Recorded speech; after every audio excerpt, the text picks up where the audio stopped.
What if the universe is infinite? Imagine standing outside on a quiet night, looking up at the sky, filled with stars. Each star twinkles as if it's part of something larger, something beyond our understanding. But what if the universe itself is infinite? Is the universe infinite? We know that the observable universe stretches about 93 billion light-years across, but what lies beyond what we can see? The observable universe is just a small fraction of what might actually be out there, and the idea of an infinite universe suggests that space could go on forever, with no end in sight. There would be no edge to the cosmos, no final boundary, just endless space stretching out into the unknown. The concept of an infinite universe opens up the possibility of parallel universes as well. If the universe is infinite, then the chances are high that there are other universes, each with its own laws of physics, different histories, and alternate versions of reality. Imagine a universe where gravity works in reverse, or where time flows differently. The possibilities become endless. Some even speculate that there could be infinite versions of Earth, each one with slightly different events taking place. But an infinite universe doesn't just mean more stars or galaxies. It also implies that there could be infinite possibilities for life. If the universe is truly infinite, the odds of there being other civilizations somewhere out there in the vastness of space increase dramatically. These civilizations could be more advanced than ours, existing in worlds far from our reach. It's a tantalizing thought. Could there be alien civilizations waiting to be discovered? But what about time? If the universe is infinite, what does that mean for time itself? Some theories suggest that time might also be infinite, stretching out without end. This raises some interesting questions. Could the past and future be intertwined in ways we can't comprehend? If time is infinite, does it mean that everything that's ever happened, or will ever happen, is destined to repeat itself in one form or another? The idea of an infinite universe forces us to rethink our very understanding of time and space. However, the concept of infinity also brings up a troubling thought.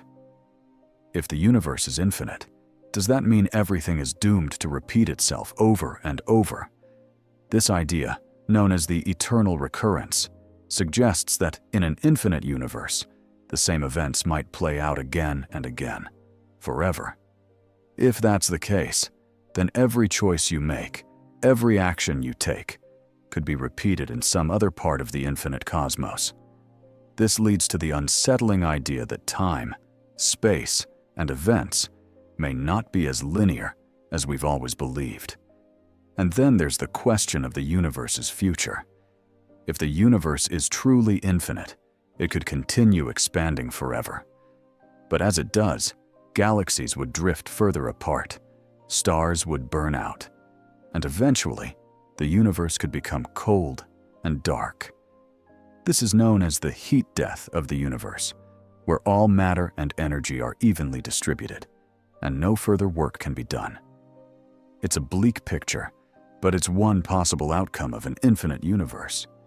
Even with this seemingly inevitable end, the idea of an infinite universe is still a source of great fascination. The very notion that space, time, and existence could stretch on forever forces us to think about our place in the cosmos.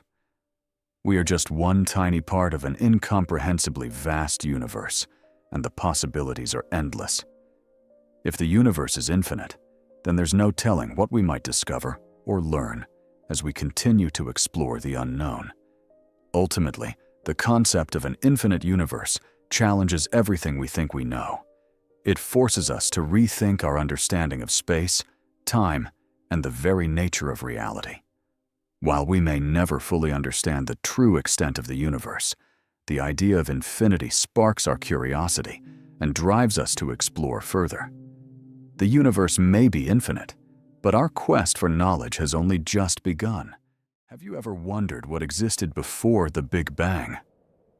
We often think of the Big Bang as the beginning of everything, the birth of space, time, matter, and energy. But what if the Big Bang wasn't truly the start, but rather a moment in a never-ending cycle of creation and destruction? What was before the Big Bang? The Big Bang, around 13.8 billion years ago, is the event that marks the origin of our universe. It's often described as an explosion of space itself, causing all the matter we know today to expand outward from an incredibly hot, dense state. But here's the mystery. What was there before this explosion? The truth is, we don't know for sure, but we do have some intriguing ideas. One of the most thought-provoking theories comes from the concept of the cyclic universe. This theory proposes that the Big Bang wasn't the first event of its kind. Instead, our universe might be part of an endless cycle, where each Big Bang is preceded by a big crunch, when the universe contracts back in on itself, only to explode again, starting a new cycle. If this theory is true, the before of the Big Bang might simply be the end of the previous cycle, a kind of cosmic reset button. Another theory, known as the quantum creation model, suggests that the universe could have spontaneously emerged from a quantum vacuum state. In this view, time and space themselves didn't exist before the Big Bang. Instead, the Big Bang marks the beginning of time, and asking, what was there before, might be a meaningless question. Without time, there is no before to speak of. But what if the universe isn't even part of a cycle?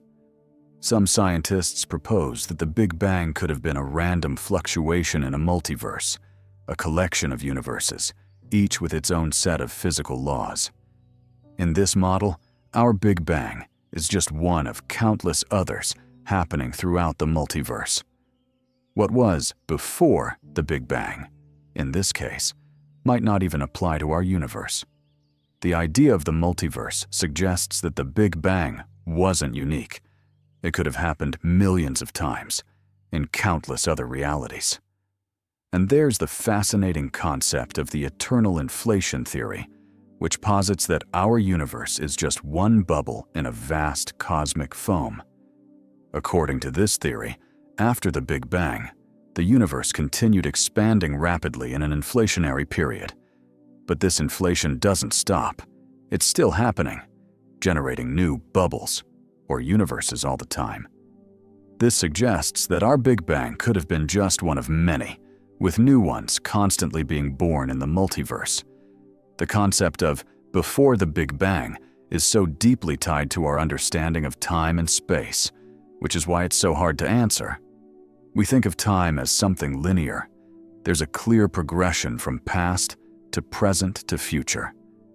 But the moment the Big Bang occurred, time as we know it began. So the idea of before becomes a tricky concept.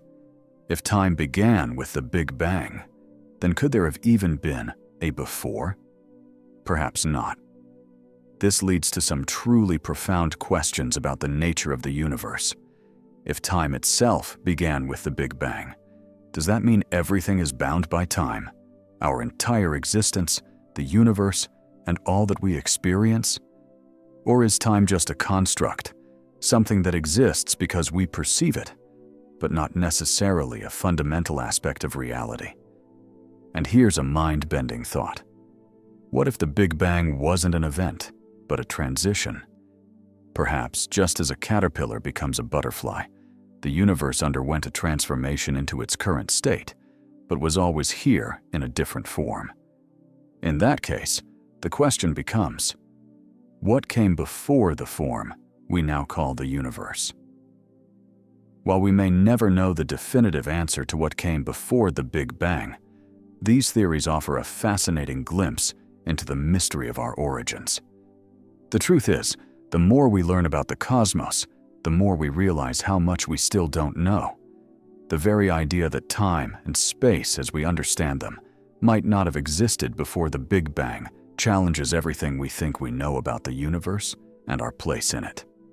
The search for answers continues, and perhaps one day, Science will reveal more about the deepest, most fundamental mysteries of our universe. But for now, we can only ponder these possibilities and wonder just how far back the story of the universe truly goes. Look up at the night sky. Each tiny dot of light represents a star, and around many of those stars orbit planets, some of which may be eerily similar to our own. But here's the question that has haunted humanity for centuries. Are we alone?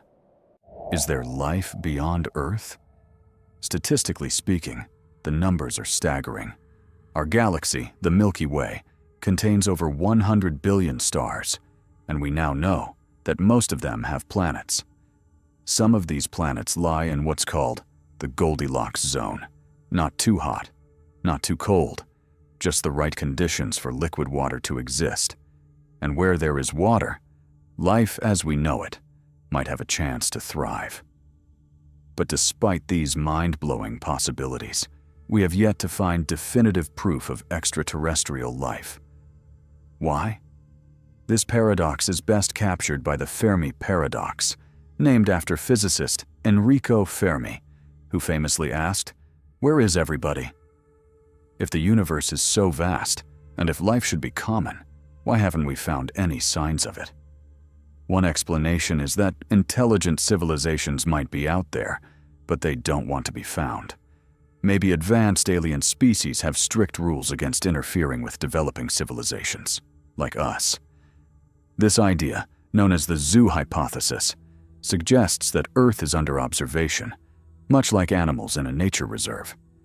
Aliens could be watching us, waiting for us to reach a certain level of technological or societal advancement before making contact.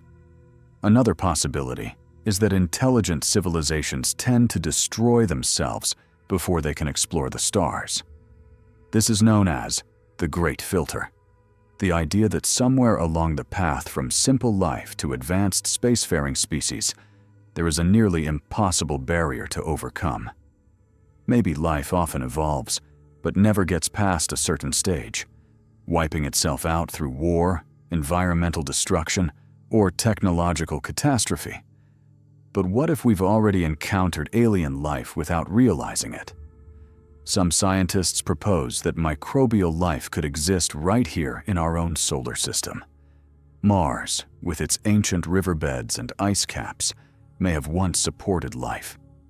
Europa, a moon of Jupiter, has a vast ocean hidden beneath its icy crust, an ocean that might contain alien organisms thriving in the dark. And then there's Enceladus, a moon of Saturn, which ejects plumes of water into space containing organic compounds. Could these places hold the first extraterrestrial life we ever discover? And what about the possibility that life didn't start on Earth at all? Some scientists suggest panspermia, the idea that life may have traveled through space on asteroids or comets, seeding planets like Earth. If that's true, then life might be common throughout the universe, just waiting for the right conditions to develop into something more. And then there's the question of intelligent life. If there are civilizations more advanced than ours, why haven't they sent us a message? Some believe we may have already received signals, like the WOW signal, a mysterious radio burst detected in 1977 that has never been explained. What if this was an attempt at contact, and we simply didn't understand the message? Perhaps the most unsettling possibility is that we truly are alone, that in the vast, endless cosmos, Earth is the only place where life has emerged. If that's true, then our existence is unimaginably rare and precious, making our responsibility to protect and understand our world even greater. So, what do you think? Is life out there, just waiting to be found? Or are we the exception in an otherwise empty universe? Until we find proof, the mystery remains, leaving us to gaze up at the stars and wonder. Who, if anyone, is looking back? Imagine stepping into a machine, pressing a button, and suddenly finding yourself in ancient Egypt, watching the pyramids being built.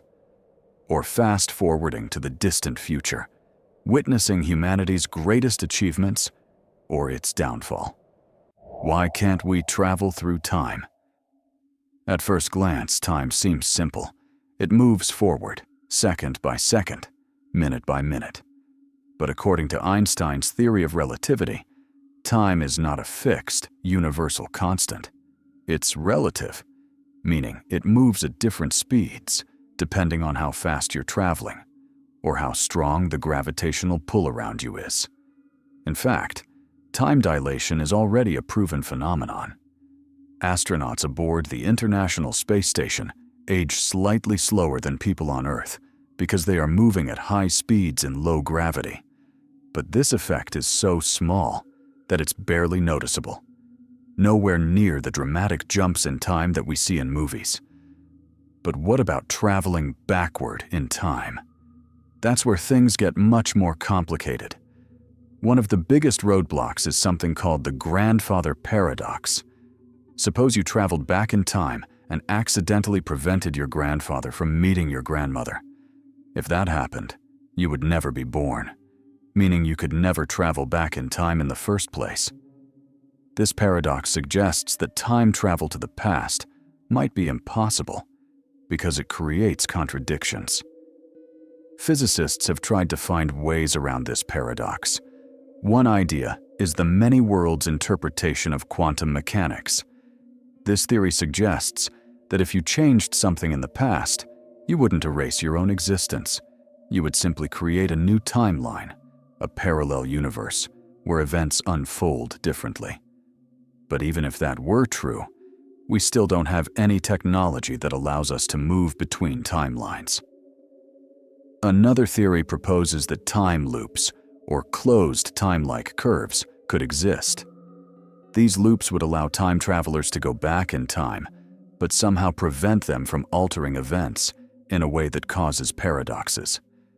Essentially, the universe would correct itself to prevent logical contradictions. But so far, this is purely theoretical, with no experimental proof. Even if traveling to the past is impossible, could we still travel far into the future? In theory, yes. If we could build a spaceship capable of traveling close to the speed of light, time would slow down dramatically for the passengers inside. A person on that spaceship might experience only a few years, while thousands of years pass on Earth. So, in a way, traveling to the future is possible. It just requires technology far beyond what we currently have. Some scientists suggest that wormholes, hypothetical tunnels in space-time, could act as shortcuts, allowing instant travel between distant points in time and space. But wormholes, if they exist, would be incredibly unstable, requiring exotic forms of matter with negative energy to keep them open. Right now, we have no idea how to create or control such matter. And then there's the possibility that time is simply not meant to be manipulated. What if the structure of the universe has built-in laws that prevent time travel, no matter how advanced our technology becomes? Maybe causality, the rule that causes must come before effects, is an unbreakable law of physics. So, is time travel possible? Maybe. But right now, it remains one of the greatest mysteries of science. For now, we are all time travelers, moving forward, 1 second at a time, into an unknown future. But who knows? Maybe one day, someone will discover a way to break free from time's grip, rewriting everything we thought we knew about reality. What do you think? If time travel were possible, where or when would you go? Imagine waking up one day and realizing that everything around you, your friends, your family, even your own thoughts, aren't real in the way you think they are. What if the world you experience is just an illusion, a highly sophisticated simulation created by an advanced intelligence? What if reality is a simulation? This idea isn't just science fiction. Some of the world's greatest thinkers, from philosophers to physicists, have considered the possibility that we are living in a simulation. The argument is simple. If a civilization ever became advanced enough to create perfectly realistic virtual worlds, then there's a good chance we are already inside one. The most famous version of this idea comes from philosopher Nick Bostrom, who proposed the simulation hypothesis. He argues that if advanced civilizations can create realistic simulations of reality, perhaps to run historical models or even just for entertainment, then the number of simulated realities could vastly outnumber real ones. And if that's the case, then the chances that we are living in the one real world, instead of one of the billions of simulations, are incredibly small. Think about video games. A few decades ago, games were nothing but simple pixels. Now, they have complex AI, realistic physics, and entire open worlds where characters interact and evolve.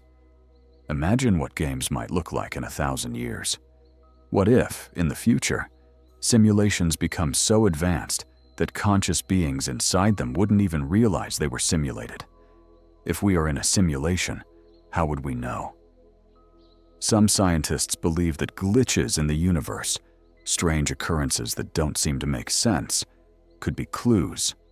For example, quantum mechanics suggests that reality behaves differently when observed, as if the universe only renders itself when someone is looking, much like a video game that only loads graphics when a player moves into a new area. Could this be evidence that we're living in a programmed reality? Another clue could be the fundamental limits of our universe. Just like a video game has restrictions on how much data it can process, our universe seems to have strict rules, like the speed of light being the ultimate speed limit. Could this be a limitation of the simulation's processing power? And then there's the idea of déjà vu. Have you ever felt like you've experienced a moment before? Some suggest that these eerie repetitions could be small errors in the simulation, similar to glitches in a video game. What if déjà vu is just a sign that something in the program briefly repeated itself? If we are in a simulation, then the biggest question is, who created it? Are we part of an experiment? Are we an artificial intelligence inside a computer program, unaware of our digital nature? Or is this world designed for someone else's entertainment, like a cosmic version of The Sims? But here's the strangest part. Does it even matter? Even if we discovered that reality is simulated, would that change the way we live? If our thoughts, emotions, and experiences feel real, then in a way, they are real. Whether we exist in a physical universe or inside an advanced computer. And if this is a simulation, does that mean death is just an exit from the program? Could our consciousness continue existing in some form beyond this world? Or would we simply be deleted, like closing an application? So, what do you think? Could everything you know, your life, your memories, even your sense of self, be nothing more than lines of code in an unimaginable simulation? And if that were true, what would you do with that knowledge? Conclusion. The unanswered questions of the universe. We've explored some of the biggest, most mind-bending questions that humanity has ever asked. Is the universe infinite? What existed before the Big Bang?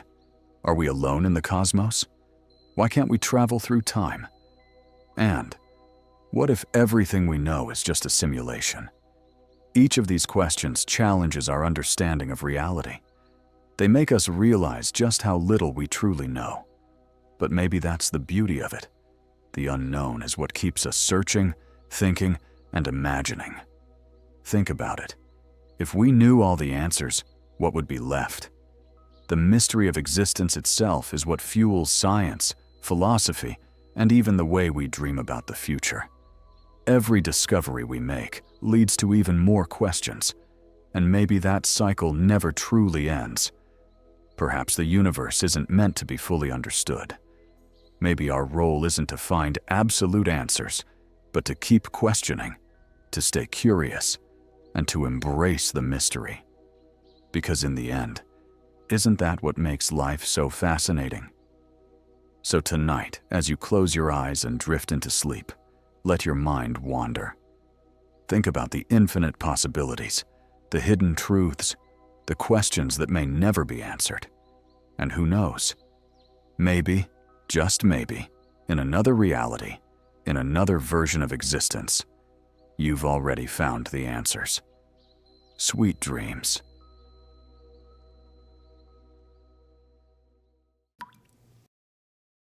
What if I told you your reality is just an illusion created by a computer? Simulation hypothesis. Imagine if you were living in a world that wasn't quite real. What if the reality you experience every day, the objects you touch, the people you talk to, and the memories you have are not actually real at all? Instead, everything you know, every moment you've lived, is part of an incredibly advanced computer simulation. This idea, known as the simulation hypothesis, has intrigued philosophers, scientists, and futurists for years. The basic premise of the simulation hypothesis suggests that our reality could be a simulation run by a super-intelligent civilization, likely many years ahead of us.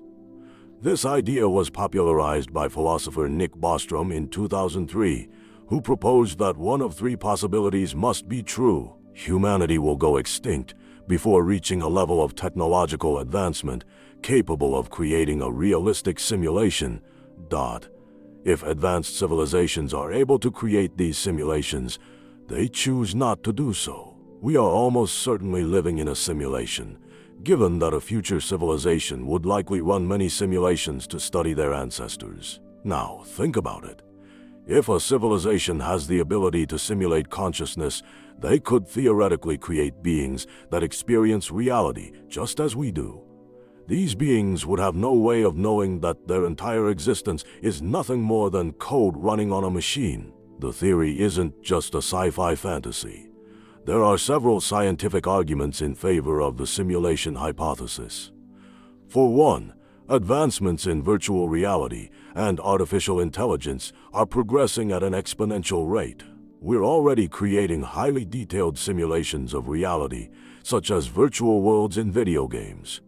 If these simulations become indistinguishable from reality, who's to say that future simulations won't be just as sophisticated? Additionally, some proponents of the hypothesis point to strange patterns or inconsistencies in our universe as potential clues. For example, the universe is governed by mathematical laws, and these laws seem to be perfectly fine-tuned to allow life.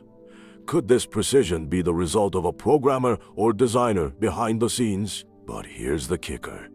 If we are living in a simulation, what does that say about the nature of our existence?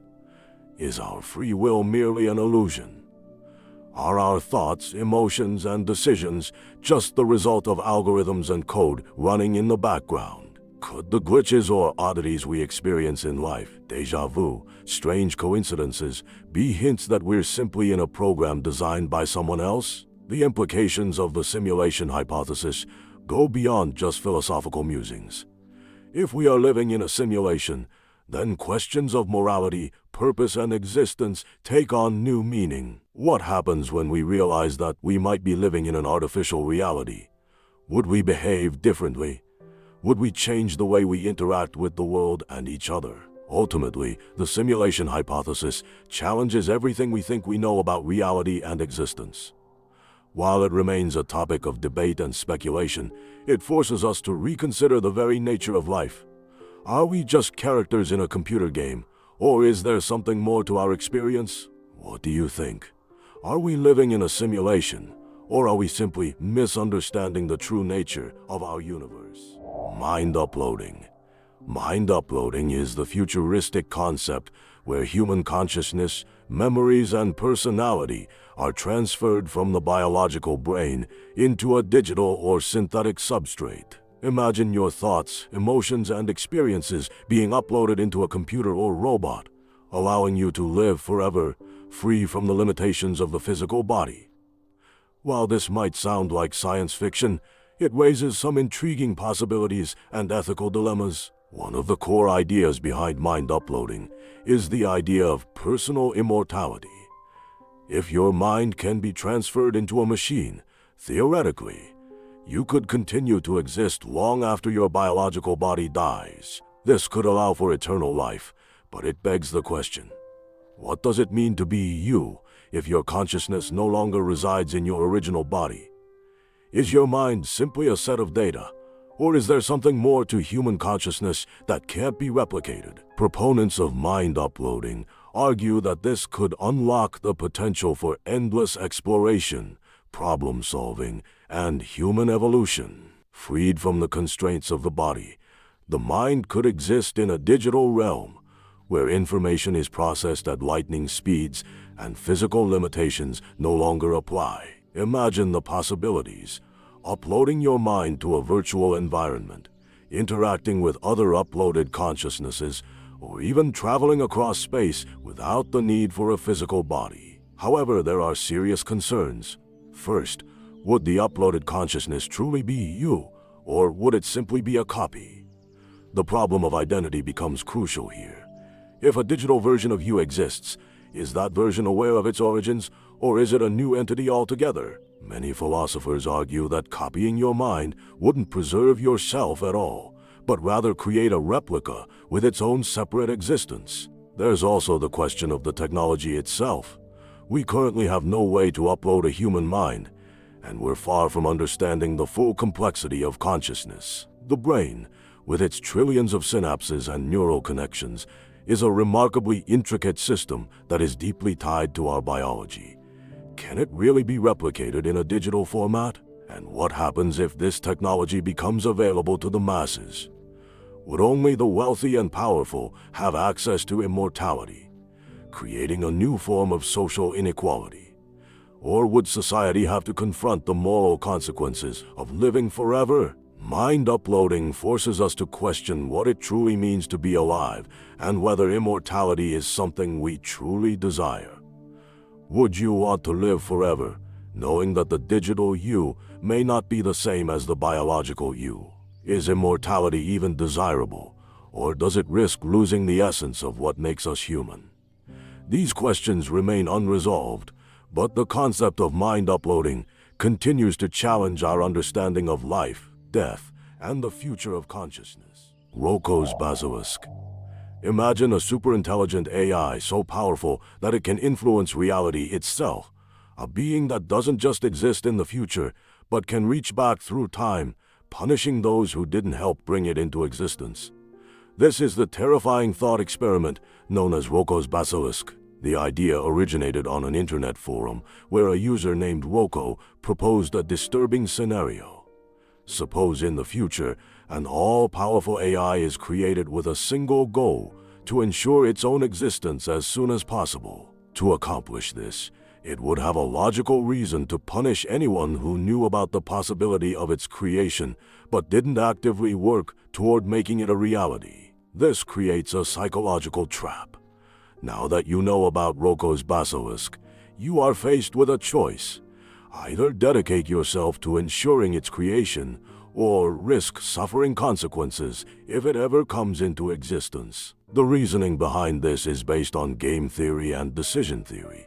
Specifically, the idea that a future AI might simulate versions of people in order to determine who was loyal and who wasn't. If the AI is powerful enough to simulate you with perfect accuracy, then for all intents and purposes, that simulated version is you. And if it decides to torture that version for not supporting its creation, it might as well be happening to the real you. What makes this idea so terrifying is that it exploits a deep flaw in human psychology, the way we think about future possibilities. Even if the AI doesn't exist yet, even if it never comes into existence, the mere belief that it can manipulate people into acting as though it already does. It's like a modern version of Pascal's wager, except instead of God rewarding believers in the afterlife, Roko's basilisk punishes non-believers before it even exists. The concept became so disturbing that it was banned from discussion on the forum where it originated. Some users reported having panic attacks upon learning about it, fearing that their awareness of the idea had already sealed their fate. But here's the real question. Does discussing Roko's basilisk make it more likely to exist? By spreading awareness, are we unwittingly contributing to its eventual creation? And more importantly, now that you know about it, what will you do? Quantum suicide. Imagine a machine that could determine whether you live or die, based on the bizarre rules of quantum mechanics. This is the thought experiment known as quantum suicide. It suggests that if the many worlds interpretation of quantum mechanics is correct, then you might be immortal, at least from your own perspective. The idea goes like this. You sit in front of a gun that is linked to a quantum event, such as the decay of a radioactive atom. If the atom decays, the gun fires and you die. If it doesn't decay, you survive. According to the many worlds interpretation, both possibilities occur in separate realities. In one world, you're dead. In the other, you're alive and completely unaware that there was ever a chance of death. Now, let's take this to the extreme. If you repeat this process over and over, in some version of reality, you will always survive, no matter how improbable it is. From your own first-person perspective, you never experience death. Instead, you keep existing in the worlds where you somehow beat the odds every single time. This means that in at least one version of reality, you are effectively immortal. But here's the real question. If this were true, how would you even know? And does it mean you're already living in the version of reality where you've survived countless close calls without realizing it? If quantum immortality is true, every time you face a life-ending event, your consciousness shifts into a reality where you survive, no matter how improbable. But does that mean you're destined to live forever, or just to witness reality fracturing endlessly around you? The ship of Theseus. Imagine a ship that has all its wooden planks replaced over time, one by one. At what point does it stop being the original ship? Now, take this question and apply it to yourself. Your cells regenerate, your memories fade and shift, your thoughts evolve. Are you still the same person you were years ago? Or have you become someone entirely new? But let's take it even further. What if the removed planks were reassembled into another ship? Which one is the real ship of Theseus? If identity is just continuity, then does it even matter which is the original? And if the same logic applies to humans, does that mean our sense of self is nothing more than an illusion? Now, apply this to the digital age. Imagine uploading your consciousness to a machine, replacing neurons with circuits one by one. At what point do you stop being you? If a perfect copy of your mind exists elsewhere, is it still you, or just a simulation? This question isn't just philosophy. It has real implications for artificial intelligence, brain augmentation, and even the way we perceive identity in a world where technology continuously reshapes us. Are we truly fixed beings, or are we ships constantly rebuilt, unaware of the change? As we imagine a world where consciousness can be uploaded into a machine, we face a complex dilemma. If your mind could live forever in a digital form, would you still be you? Could the digital copy preserve the essence of who you are, or would it become something entirely different? The psychological implications of eternal life in a simulated world, separate from your biological body, raise profound questions. Would you still recognize yourself after centuries of digital existence? And perhaps more importantly, what happens when the line between the original mind and its replica begins to blur? These concerns become even more pressing as the concept of mind uploading becomes increasingly plausible. The anthropic principle. The anthropic principle suggests that the universe's fundamental parameters are fine-tuned in such a way that life, especially intelligent life, is possible. It raises profound questions about why our universe seems to be so perfectly suited for life. But what if it's not by chance? At the core of the anthropic principle is the idea that if the physical constants of the universe were even slightly different, life as we know it wouldn't exist. Take gravity, for example. If gravity were a tiny bit stronger or weaker, stars wouldn't form in the same way. And without stars, there would be no light, no planets, and ultimately, no life. So, the question is, why does the universe appear to be tailored for us? Some argue that this is a coincidence, a result of the vastness of the cosmos, where infinite possibilities exist, and we just happen to be in a universe that supports life. Others propose that it's no accident at all.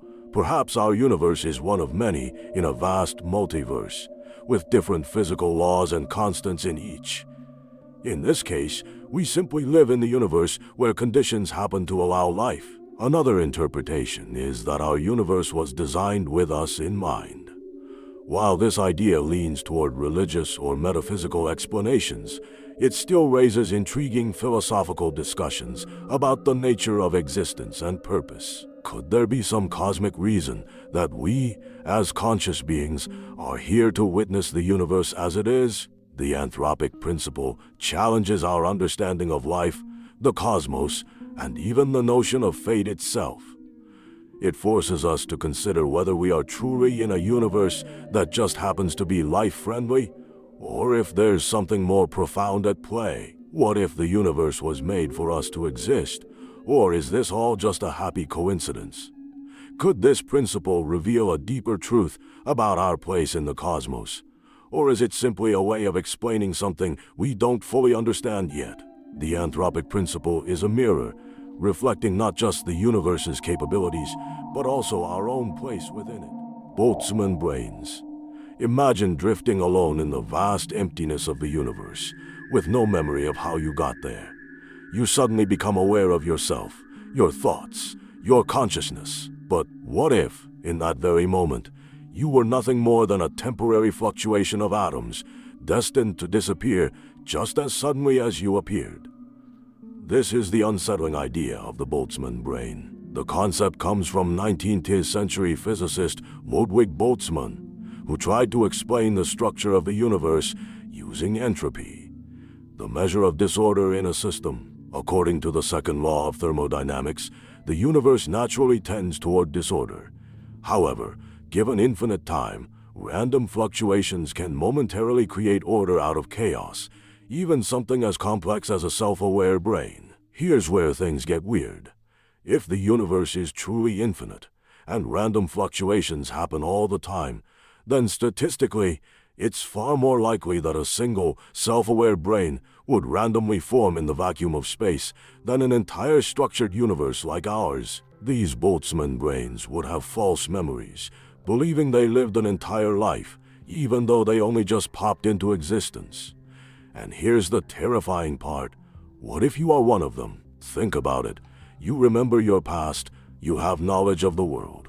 But how can you be certain that those memories weren't implanted at the moment you became conscious? There is no objective way to prove that your entire past actually happened, rather than being an illusion created by a random quantum fluctuation. This leads to a disturbing paradox. If Boltzmann brains are more likely to exist than an entire structured universe, why do we perceive a world filled with complexity, history, and laws of physics? Scientists counter this by arguing that if Boltzmann brains were the dominant form of consciousness, we wouldn't see the consistency and stability that our universe appears to have. Yet, the unsettling possibility remains. In an infinite cosmos governed by randomness, the idea that you are merely a fleeting thought, born from chaos and destined to fade, is not just possible. It might be statistically inevitable. So the question is, are we real, or are we just temporary illusions in the randomness of the cosmos? Quantum Zeno effect. Imagine if simply by observing something, you could freeze its motion, stopping time itself. What if your gaze alone could prevent an event from happening, halting the natural flow of reality? This strange idea is rooted in the quantum Zeno effect, a phenomenon in quantum mechanics that suggests that frequent observation of a quantum system can actually prevent it from evolving over time. It's as though time itself could be paused by the act of observation. The quantum Zeno effect derives its name from Zeno's paradox, specifically the paradox of Achilles and the tortoise. In the paradox, Achilles can never catch the tortoise if he gives it a head start, because by the time Achilles reaches where the tortoise was, it has already moved ahead. It plays on the idea that infinite steps can prevent completion of a task. Similarly, in quantum mechanics, if we keep watching a system, it could be frozen in its current state. Now, to dive deeper, quantum mechanics deals with particles and systems that behave very differently from everyday objects. These particles are often in superposition, meaning they exist in multiple states at once. Until measured, these particles could be anywhere or in any form. But once we observe or measure them, they collapse into one state. This is called wave function collapse. In the context of the quantum Zeno effect, when you observe a quantum system frequently, it doesn't have time to collapse into a different state. The act of measuring or observing forces the system to remain in its initial state. Imagine a quantum particle, like an electron, existing in two states simultaneously, one where it's at one position and one where it's at another. If you measure its state too frequently, before it has a chance to change, the system will essentially stay in its original state. This phenomenon has been proven experimentally. In one experiment, researchers applied the quantum Zeno effect to atoms. They kept measuring the decay of a radioactive atom at incredibly short intervals. When the measurements were frequent enough, the atom's decay was slowed significantly or even completely halted. So why does this happen? It's a question that has puzzled physicists for decades. The quantum Zeno effect seems to challenge our understanding of time and the nature of observation. In classical physics, observing a process doesn't change the outcome, but in quantum mechanics, observation itself influences the state of a system. This has led to debates about whether or not our perception and measurement of reality create or alter the events around us. One of the most intriguing implications of the quantum Zeno effect is that it raises questions about free will and determinism. If observation can freeze a particle's evolution, could it be that human consciousness, our ability to observe, also plays a role in shaping the world around us? This possibility pushes the boundaries of philosophy, science, and the very nature of existence. The quantum Zeno effect might not freeze time in the way science fiction imagines, but it does suggest that our perceptions of time and reality are much more intertwined with the act of observation than we ever imagined. Could our observations be more powerful than we think? Are we actively shaping the reality we experience? Or are we simply spectators? The problem of evil, theodicy. Imagine if you lived in a world where suffering, pain, and evil didn't exist. Would good still have meaning without evil? The problem of evil, or theodicy, is the challenge of reconciling the existence of evil with the belief in an all-powerful, all-knowing, and all-good God. The issue arises when we ask why an omnipotent and benevolent God would allow evil to exist. There are two main types of evil: moral evil, caused by human actions, like murder or theft, and natural evil, caused by natural disasters, like earthquakes or floods. Both pose challenges to the idea of a perfectly good and all-powerful deity. Key theories. 1. The free will defense. Evil exists because humans have free will. Without the ability to choose between good and evil, there can be no genuine love or goodness. 2. The soul-making theodicy. Suffering allows for spiritual and moral growth. Just as athletes grow stronger through struggle, humans develop virtues like patience and courage by enduring hardship. 3. The greater good defense. Evil may exist as part of a larger divine plan that brings about a greater good. However, many find it hard to justify immense suffering for an abstract greater good. 4. Privation theory. Evil is the absence of good, like darkness is the absence of light. It exists because creatures fail to fulfill their potential for good. 5. Process theology. God is not all-powerful but evolves with the world. Evil results from the interplay of many forces in the universe, and God works within this process to bring about good. The problem of evil continues to challenge religious and philosophical thought, with no single answer that fully resolves the issue. But grappling with this question can deepen our understanding of the world and our place in it. The bootstrap paradox. The bootstrap paradox is a mind-bending scenario where an object or piece of information has no clear origin, existing solely because it was passed through time in a loop. This paradox is a result of causal loops, where an event or object causes itself to exist through time travel, creating a paradoxical cycle with no beginning or end. In the case of the Shakespeare example, the play never had an original author because it was created from the future and brought back to the past. Key ideas. 1. No origin. The core of the paradox is that something exists in the present, but no one knows where it truly came from. It's as if it simply bootstrapped itself into existence. 2. Causal loops. In the paradox, the cause and effect are tangled in a loop, where the effect becomes the cause of the same event. This challenges our basic understanding of cause and effect in linear time. 3. Temporal consistency. The paradox raises questions about the nature of time travel.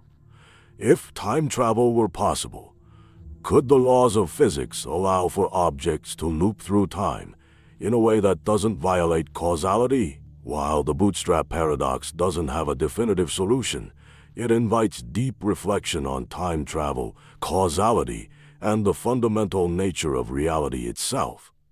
Could we ever escape a loop like this? Or would we forever be trapped in an eternal cycle of cause and effect? The trolley problem with a twist. Imagine if you were faced with the classic trolley problem, but with an unexpected twist. In the original dilemma, you must choose whether to pull a lever, diverting a runaway trolley onto a track where it will kill one person, or do nothing and allow the trolley to continue on its path, killing five. Diverting a runaway trolley onto a track where it will kill one person, or do nothing and allow the trolley to continue on its path, killing 5 people. But what if the situation was altered, where the 5 people on the main track are all criminals who have committed heinous crimes, and the single person on the side track is an innocent bystander? Would your decision change if the value of lives was judged by the past actions of the individuals involved? What if you knew that the single person on the side track was destined to invent a technology that could save millions of lives in the future? The moral dilemma becomes far more complicated, raising questions not only about utilitarianism, maximizing overall happiness, but also about the concept of justice, retribution, and the consequences of choices that we cannot fully predict. This version of the trolley problem forces us to confront difficult moral and ethical questions that delve into the complexities of life and death decisions. It challenges our understanding of what constitutes a good decision, pushing us to examine whether utilitarian thinking or individual justice should hold more weight in these life-altering moments. The many worlds interpretation. The many worlds interpretation, eyes of quantum mechanics, is one of the most mind-bending ideas in modern physics. Imagine that every time you make a decision, no matter how small or large, you create a new universe. In this view, the universe doesn't collapse into a single outcome, as is traditionally thought in quantum mechanics. Instead, every possible outcome of a quantum event happens, each in its own separate universe. For example, let's say you're deciding whether to go left or right on a street corner. According to I, when you make that decision, the universe splits into 2 versions of you, one where you turn left and one where you turn right. Each version of you exists in a separate universe, completely unaware of the other's existence, but both are real. Over time, this branching of the universe could lead to an almost infinite number of parallel realities, all existing simultaneously. This theory was proposed by physicist Hugh Everett in 1957 to address some of the paradoxes in quantum mechanics, particularly the problem of wave function collapse. In the traditional Copenhagen interpretation, particles exist in a state of probability until they are observed. However, MBOI rejects the idea of collapse, suggesting that all outcomes happen, but in different branches of the universe. One of the most intriguing aspects of MBOI is that it challenges our concept of free will. If every possible decision you could make is realized in some universe, are you truly making choices, or are you simply living out one of the many possible outcomes? This idea opens the door to infinite possibilities, where every path you've ever considered or will ever consider exists somewhere in a parallel reality. MBOI also implies that the universe is constantly splitting, creating an uncountable number of parallel worlds. These universes aren't just theoretical. They could be just as real as the one we experience. However, they are entirely disconnected from us. The versions of you living in those universes will never meet, and there is no way to travel between them. This concept leaves us with a strange feeling of both infinite freedom and infinite isolation. What would it mean to know that every choice you make leads to the creation of an entirely new universe? While this theory is fascinating, it remains highly speculative and controversial.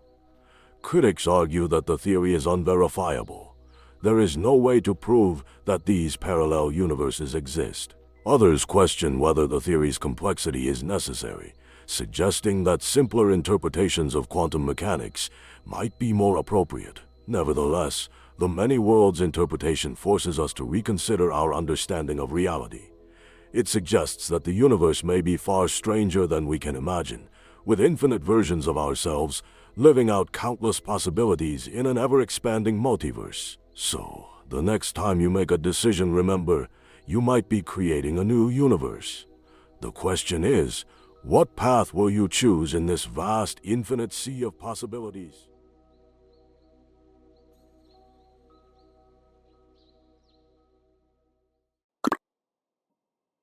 The darkness within. Exploring the human shadow. The shadow is a concept introduced by Carl Jung, representing the unconscious parts of our psyche that we reject, suppress, or deny. These elements of our personality, such as unwanted traits, desires, or emotions, often feel shameful or unacceptable. While the shadow is not inherently evil, it includes everything we hide from ourselves, including repressed emotions, fears, and desires. The origins of the shadow. The shadow forms early in life as we learn societal rules about what is good or bad. Traits like anger, jealousy, or fear are often deemed negative and are pushed into the unconscious mind. Over time, we start to reject these emotions, but they don't disappear. They just become hidden from our conscious awareness. The shadow also holds untapped potential, creativity, and strength, which we may ignore or fail to recognize. The shadow's impact. When we suppress parts of ourselves, they can surface in destructive ways. We might act out anger in passive-aggressive ways, or find ourselves reacting irrationally to situations that trigger repressed emotions. This can lead to inner conflict, anxiety, or unhealthy behaviors. The more we avoid the shadow, the more power it has over us. Projection and its dangers. Projection is one of the ways the shadow manifests. This occurs when we attribute our own suppressed traits onto others. For example, someone who denies their own anger might accuse others of being overly aggressive. Projection prevents us from taking responsibility for our own flaws and can lead to misunderstandings, conflict, and even damaged relationships. Integrating the shadow. To achieve personal growth, Jung believed that we must integrate our shadow, consciously accepting and acknowledging these repressed parts of ourselves. Rather than ignoring or judging our flaws, we learn to embrace them and understand their role in shaping who we are. By integrating the shadow, we stop it from controlling us and allow it to enrich our lives, leading to greater self-awareness and authenticity. The shadow in relationships. The shadow affects how we interact with others, especially in relationships.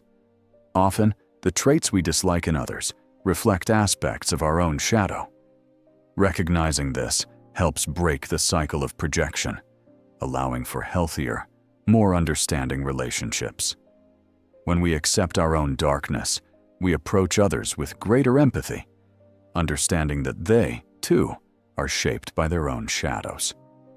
Conclusion: the darkness within us, our shadow, is an integral part of who we are.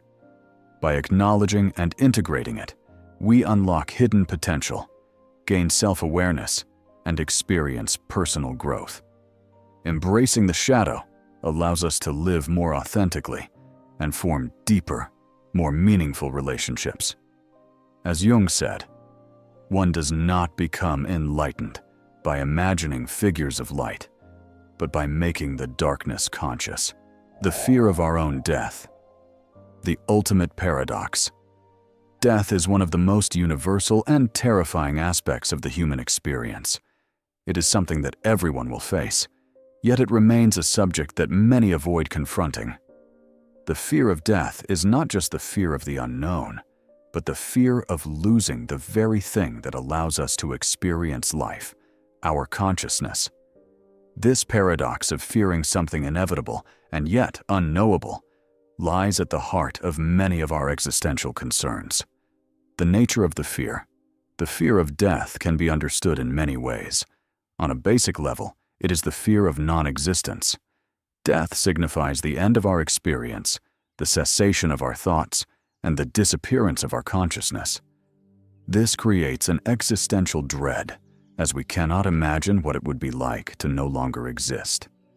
The human mind is hardwired to preserve life, and so it naturally resists the idea of its own termination. The paradox of fear. Here lies the paradox. We fear our own death, even though it is something we cannot directly experience. We are terrified of a state that we will never be conscious enough to feel. The very nature of death means that once it occurs, we cease to exist to fear it. This creates a loop of anxiety and existential uncertainty. We are afraid of something that, by definition, we cannot comprehend or experience in any meaningful way. Cultural and philosophical views. Different cultures and philosophies have approached death in varied ways. Many religions view death as a transition to another existence, whether it be an afterlife or reincarnation.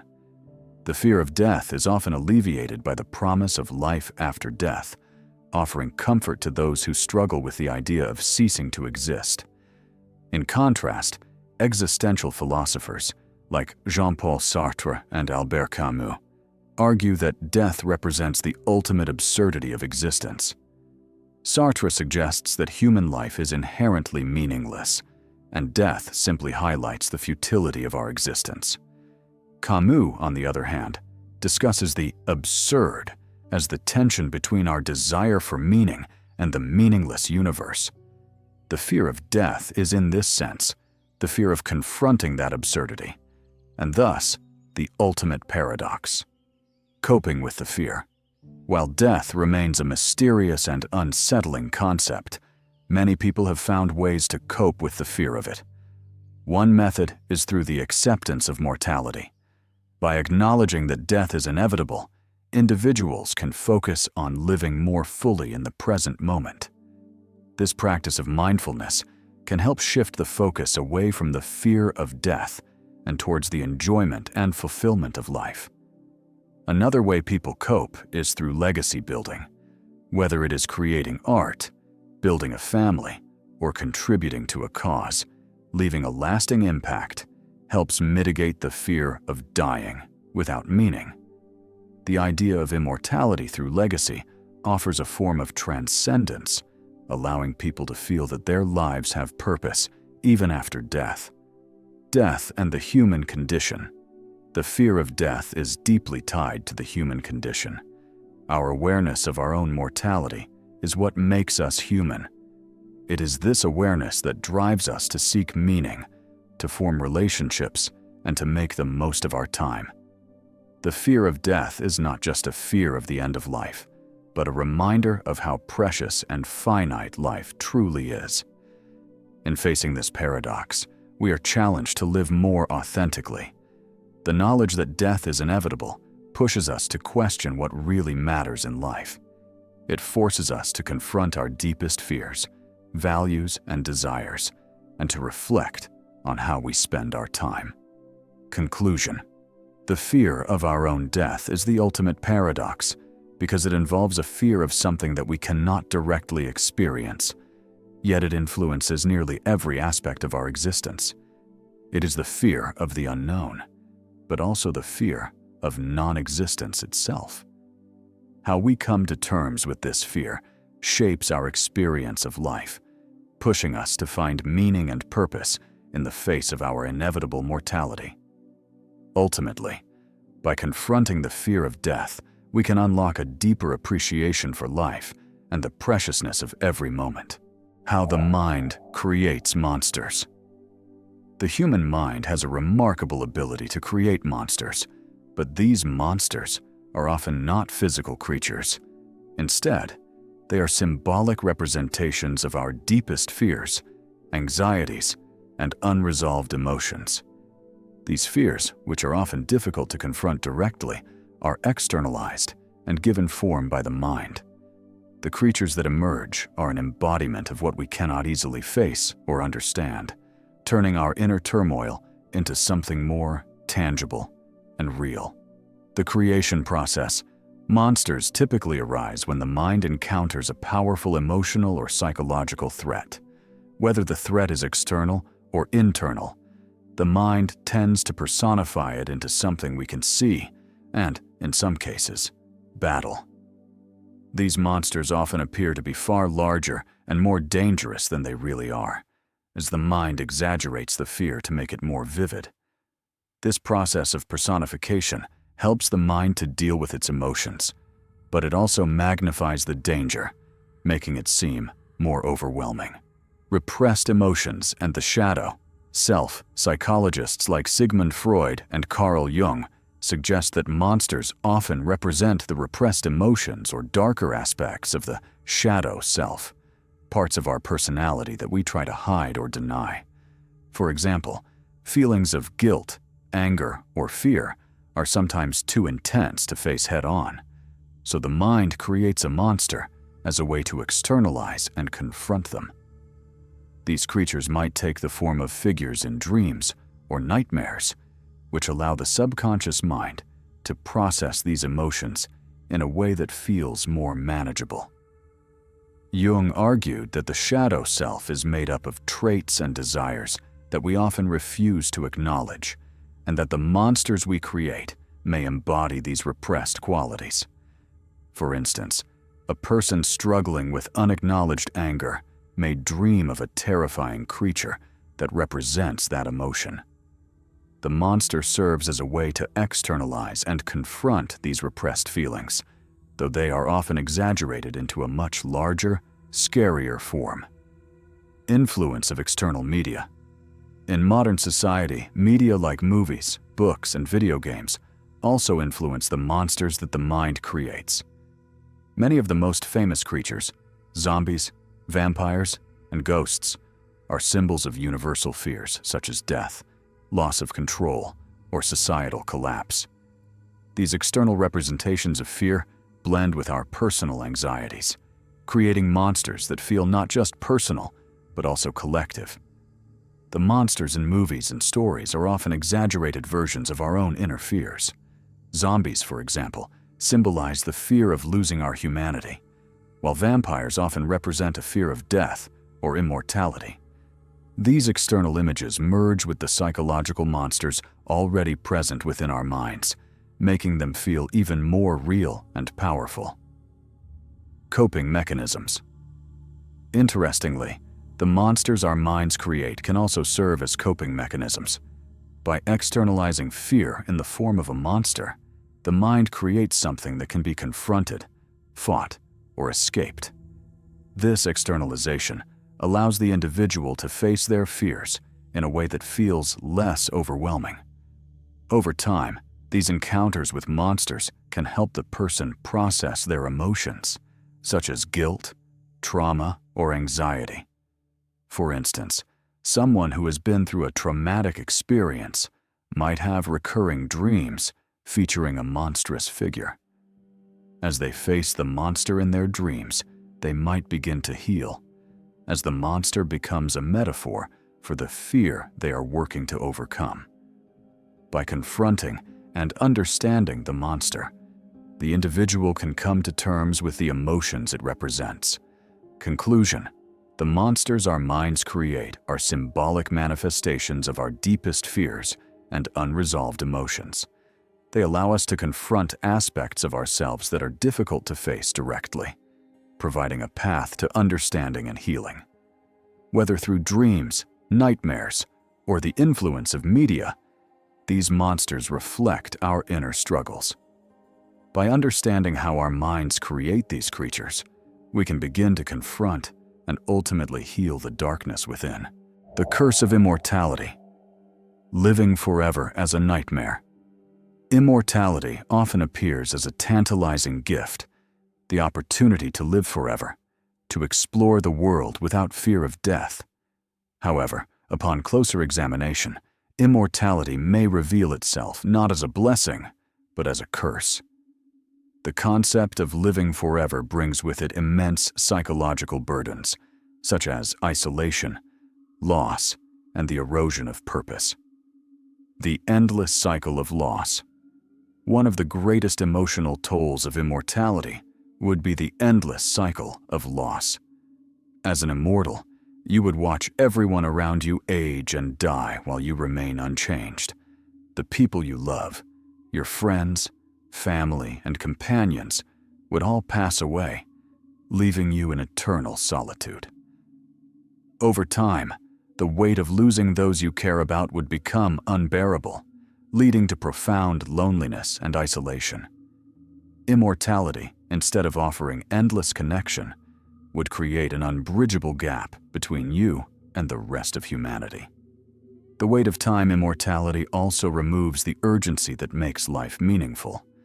Time, in its natural flow, pushes us to make choices, experience new things, and create meaning in our lives. Without the pressure of time, immortality would gradually dull the thrill of living. The world would become repetitive and stagnant, as each new experience loses its excitement, and the passage of time loses its significance. What was once new and exciting would eventually feel monotonous and predictable. The erosion of purpose. Purpose is a fundamental aspect of the human experience, yet immortality undermines it. The pursuit of meaning, whether through relationships, careers, or personal growth, loses its urgency when death is no longer an issue. After centuries, the thrill of accomplishments fades, and the desire to build or contribute diminishes.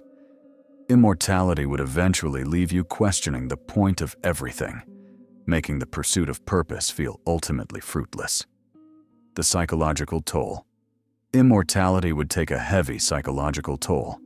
The constant loss of loved ones, the endless passage of time, and the erosion of purpose would lead to deep existential dread.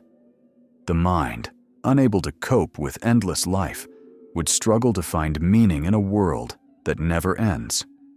Over time, the initial thrill of living forever would give way to despair, as immortality reveals itself as a psychological prison.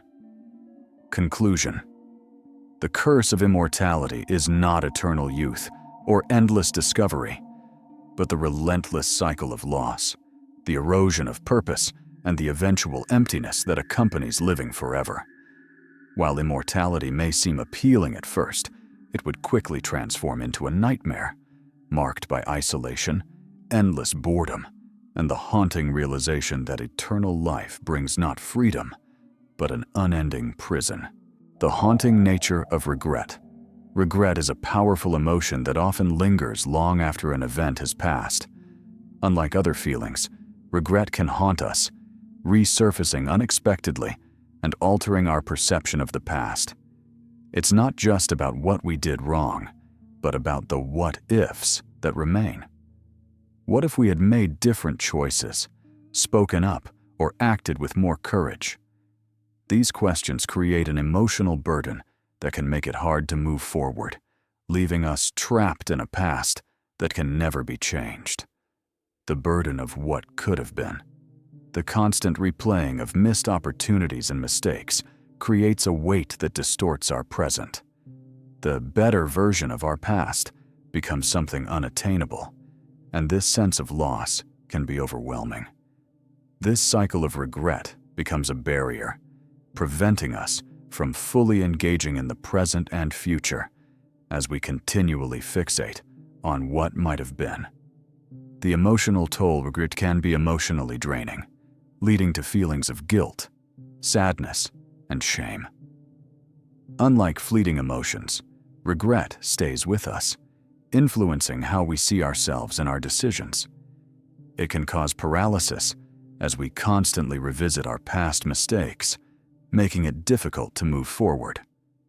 The emotional toll also makes regret an isolating feeling. We often keep it to ourselves, believing we are alone in carrying such burdens, when in reality, everyone deals with regret in some form. The influence on future decisions.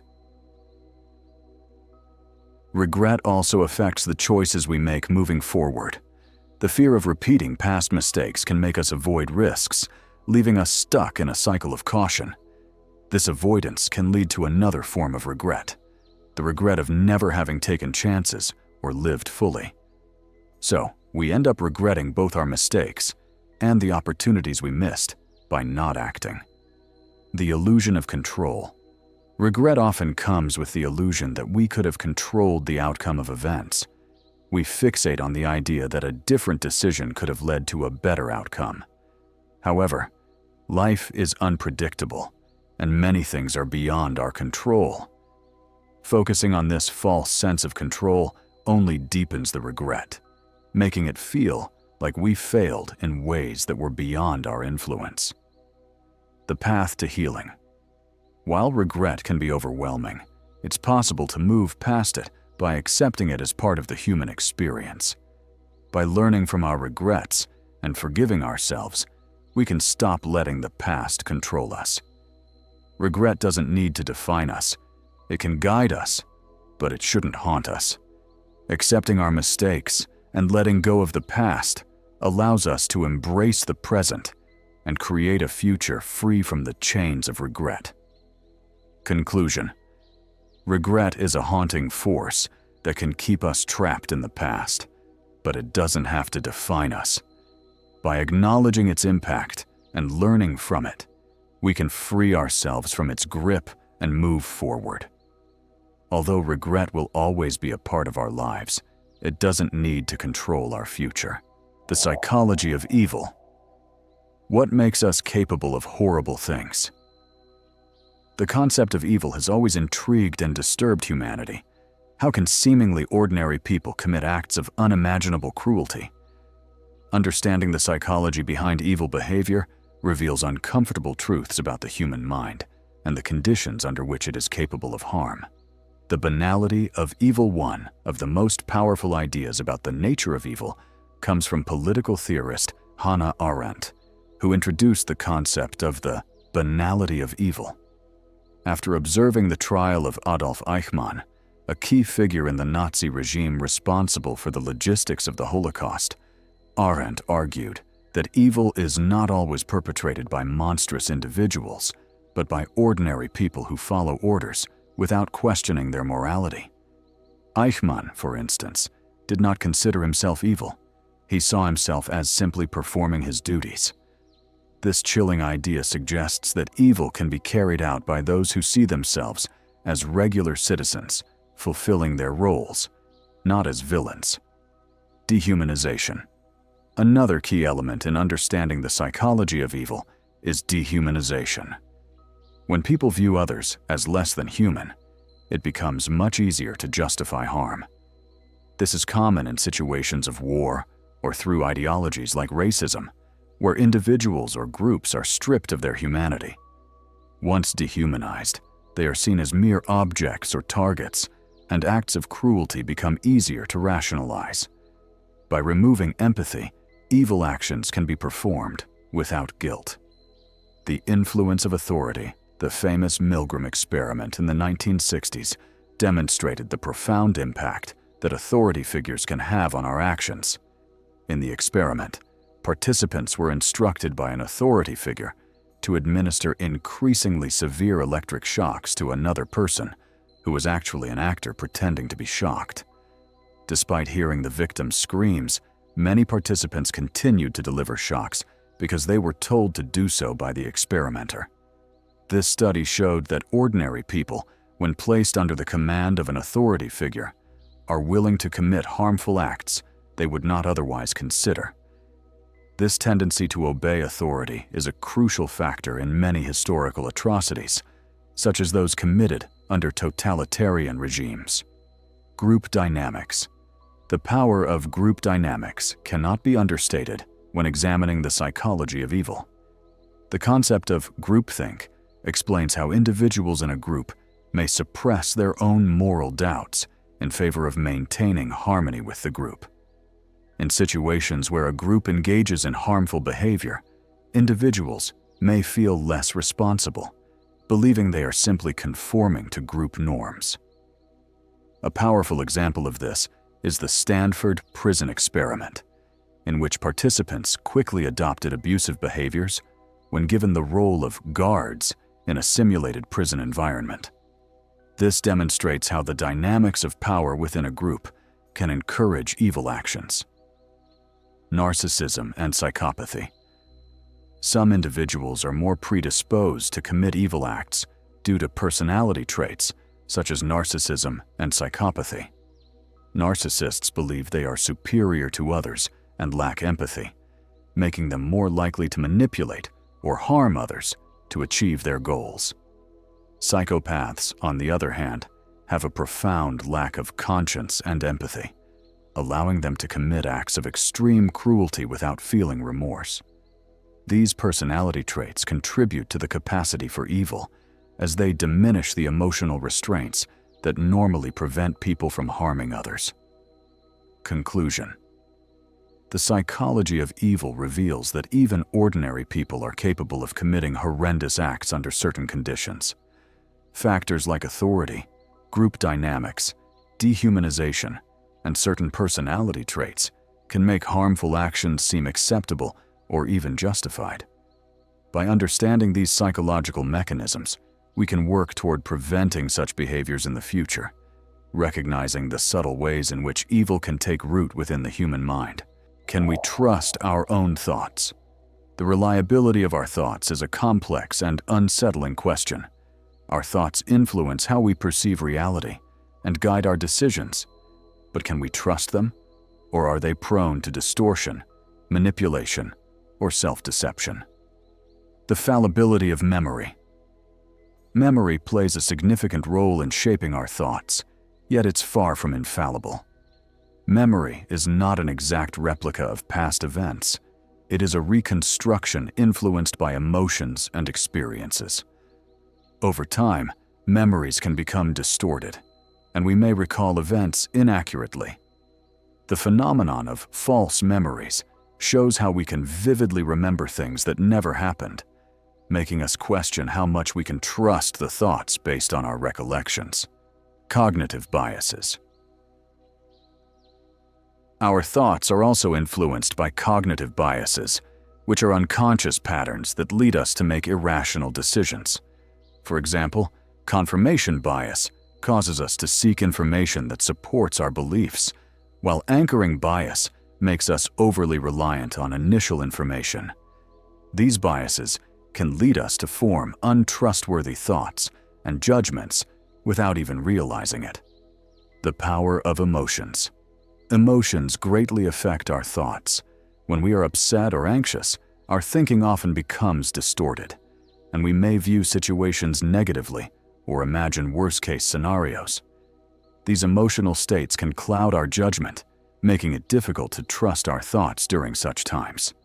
The influence of external forces.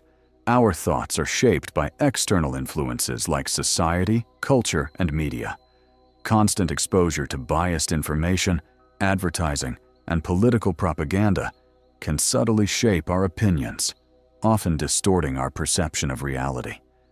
The more we are influenced by these external factors, the less we may trust our own thoughts, as they might reflect outside agendas instead of independent reasoning. The subconscious mind. Much of our thinking is influenced by the subconscious, which stores our unresolved emotions and experiences. Thoughts and impulses can arise from this hidden part of the mind, sometimes without our awareness. These subconscious influences make it harder to trust our thoughts, as their true origins may remain elusive. The illusion of control. Some cognitive scientists argue that we don't have full control over our thoughts. Many thoughts arise automatically without conscious intention. Our habitual patterns, external stimuli, and past experiences often shape our thinking, leaving us with the question, if we can't control our thoughts, can we trust them? Conclusion. While our thoughts are essential in guiding us through life, they are also susceptible to distortion. Memory issues, cognitive biases, emotional states, external influences, and subconscious forces can all affect their reliability. Understanding these factors can help us become more discerning in evaluating our thoughts and recognizing when they might not be trustworthy. The unseen forces that control our lives. Many believe they are the masters of their own choices, but often, unseen forces play a significant role in shaping our lives, guiding our decisions and actions in ways we don't consciously realize. Social influences. From birth, we are immersed in societal norms, beliefs, and values. These expectations shape our behavior and desires, often without us questioning their legitimacy. The pressure to conform to social standards affects our decisions and sense of self, guiding us to align with the collective rather than our individual preferences. Media and advertising. Media and advertising are powerful forces that shape our perceptions and desires. They use subtle messaging, repetition, and emotional appeals to influence how we see ourselves and the world. Advertising creates a sense of need, convincing us that we must buy certain products or adopt specific lifestyles to be happy or successful. Media shapes our worldview by controlling the information we consume, molding our understanding of reality. Technology and algorithms. In the digital age, technology exerts a powerful influence on our lives. Social media algorithms, search engines, and online platforms curate content to keep us engaged, reinforcing our preferences and beliefs. These algorithms shape what we see, limiting exposure to new ideas and creating echo chambers that strengthen our existing views without us being fully aware of it. Cognitive biases. Our decisions are also shaped by unconscious cognitive biases. These mental shortcuts help us navigate the world quickly, but they often lead to faulty judgments.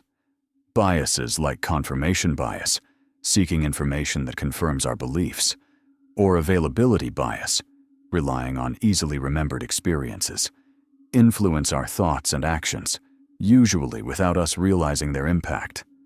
Subconscious programming. The subconscious mind plays a crucial role in controlling our behavior. Stored beliefs, fears, and desires formed in childhood influence our actions and responses. These subconscious programs dictate how we react in certain situations, often sabotaging our success or leading us to avoid certain opportunities, all without our awareness. Authority figures. Humans are deeply influenced by authority figures. From an early age, we are taught to respect and follow leaders, whether they're parents, teachers, or political figures. This authority bias can prevent us from critically questioning what we're told, sometimes leading us to follow harmful ideas or instructions simply because they come from an authoritative source. Environmental influences. Our environment also affects our behavior in ways we don't often consider. The layout of a city, the people we interact with, and the resources available to us shape our decisions and habits. Environmental factors subtly guide our actions, often without us noticing their influence. Conclusion. The unseen forces that control our lives, from societal expectations and media influence to subconscious programming and cognitive biases, play a far larger role than we realize. Understanding these forces is the first step toward reclaiming control and making more conscious decisions. Awareness can help us break free from their influence and navigate life with greater autonomy. The darkness in the mirror. What we see versus who we are. The mirror is often thought to reveal only our physical reflection, but it holds a deeper power. What we see in the mirror is shaped not just by our outward appearance, but also by our internal perceptions, emotions, and beliefs. This reflection doesn't always align with who we truly are. Self-perception versus reality. Many of us base our identity on external factors, looks, success, or social roles. However, these are just surface traits. What we see in the mirror can become distorted by our insecurities, fears, and societal expectations. If our self-worth is low, we might focus on perceived flaws, while ignoring the qualities that define us beyond appearance. This disconnect between self-perception and reality can lead to dissatisfaction and confusion. The role of self-esteem plays a critical role in how we view ourselves. Low self-esteem can lead to a distorted self-image, where we emphasize imperfections and overlook our strengths. High self-esteem, on the other hand, may give us a more balanced view, but can also cause us to ignore areas needing growth. The way we see ourselves is often linked to how we feel about our worth. Societal influence society plays a powerful role in shaping our self-image. Media, advertisements, and social norms present ideals of beauty, success, and happiness, often distorting how we view ourselves. Social media amplifies these pressures by presenting curated versions of reality, making us compare ourselves to an idealized version of life. This can cause us to measure our worth against standards that may not truly reflect who we are. The shadow self. Carl Jung's concept of the shadow self refers to the unconscious parts of ourselves that we tend to reject or ignore. Our flaws, repressed desires, or undesirable qualities. These aspects can influence the darkness in the mirror, as we may resist acknowledging them. However, embracing these parts of ourselves can lead to greater self-understanding and growth. By accepting both our light and dark aspects, we gain a fuller sense of self. The impact of trauma and unresolved emotions was trauma, and unresolved emotional wounds can also affect how we view ourselves. Negative experiences can create beliefs that distort our self-image, making us feel unworthy or incapable. These beliefs can shape the image we see in the mirror, leading us to focus on our flaws rather than our strengths. Healing these wounds and reframing our self-narrative is essential for shifting the way we see ourselves. The power of self-reflection. Despite these influences, the mirror also offers a chance for self-reflection. By honestly confronting our image, we can begin to separate who we are from external pressures. Self-reflection allows us to embrace both the light and dark sides of ourselves, helping us to develop a more authentic sense of identity. Conclusion. The darkness in the mirror represents the gap between self-perception and reality. It is shaped by societal expectations, self-esteem, past experiences, and the shadow self. Understanding these forces can help us achieve a more accurate, compassionate view of who we truly are. By embracing all aspects of ourselves, we can begin to heal and develop a deeper sense of self-awareness. What if we're just a dream? The idea that we may be living in a dream has intrigued thinkers for centuries. From ancient philosophy to modern science, the concept of reality being an illusion challenges our understanding of existence and consciousness.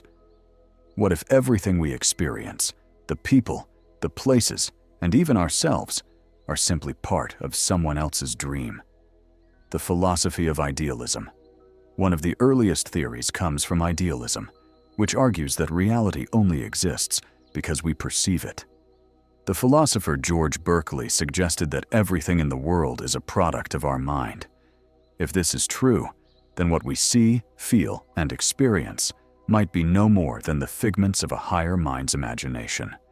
In this view, we may be living within a dreamlike existence, with our reality shaped by a conscious force beyond ourselves. The simulation hypothesis. In modern times, the simulation hypothesis proposed by Nick Bostrom suggests that our world might be a sophisticated computer simulation created by an advanced civilization. If this is true, our lives and experiences could be nothing more than a dreamlike simulation, one in which we are unaware of being part of a larger, controlled reality. Just like a dream, our perception of reality might be entirely artificial, constructed for reasons beyond our comprehension. Consciousness as a dream. Another way to explore this idea is by questioning the nature of consciousness. If we accept that our perception of the world is shaped by our minds, it's possible that reality itself is no different from a dream. The thoughts, emotions, and sensory experiences we have might not be tied to an objective reality, but could instead be creations of our own minds. If our minds can shape everything we perceive, could our entire existence be just a series of dreams within a greater consciousness? Solipsism. Are we the only real ones? The philosophical concept of solipsism suggests that only one's own mind is sure to exist, and the external world, including other people, could be mere projections. From this perspective, the idea that we are living in a dream makes sense. If our consciousness is the only reality, then everything we experience is created by our mind. This might be both empowering and isolating. If we are the sole creators of our reality, then we are also alone in it. The search for meaning. If we are merely a dream, it raises the question of what meaning our lives hold. If everything is temporary and illusory, does it matter? Some might argue that the transient nature of life makes it more precious. Much like a dream, our existence may be fleeting, but that doesn't make it any less valuable.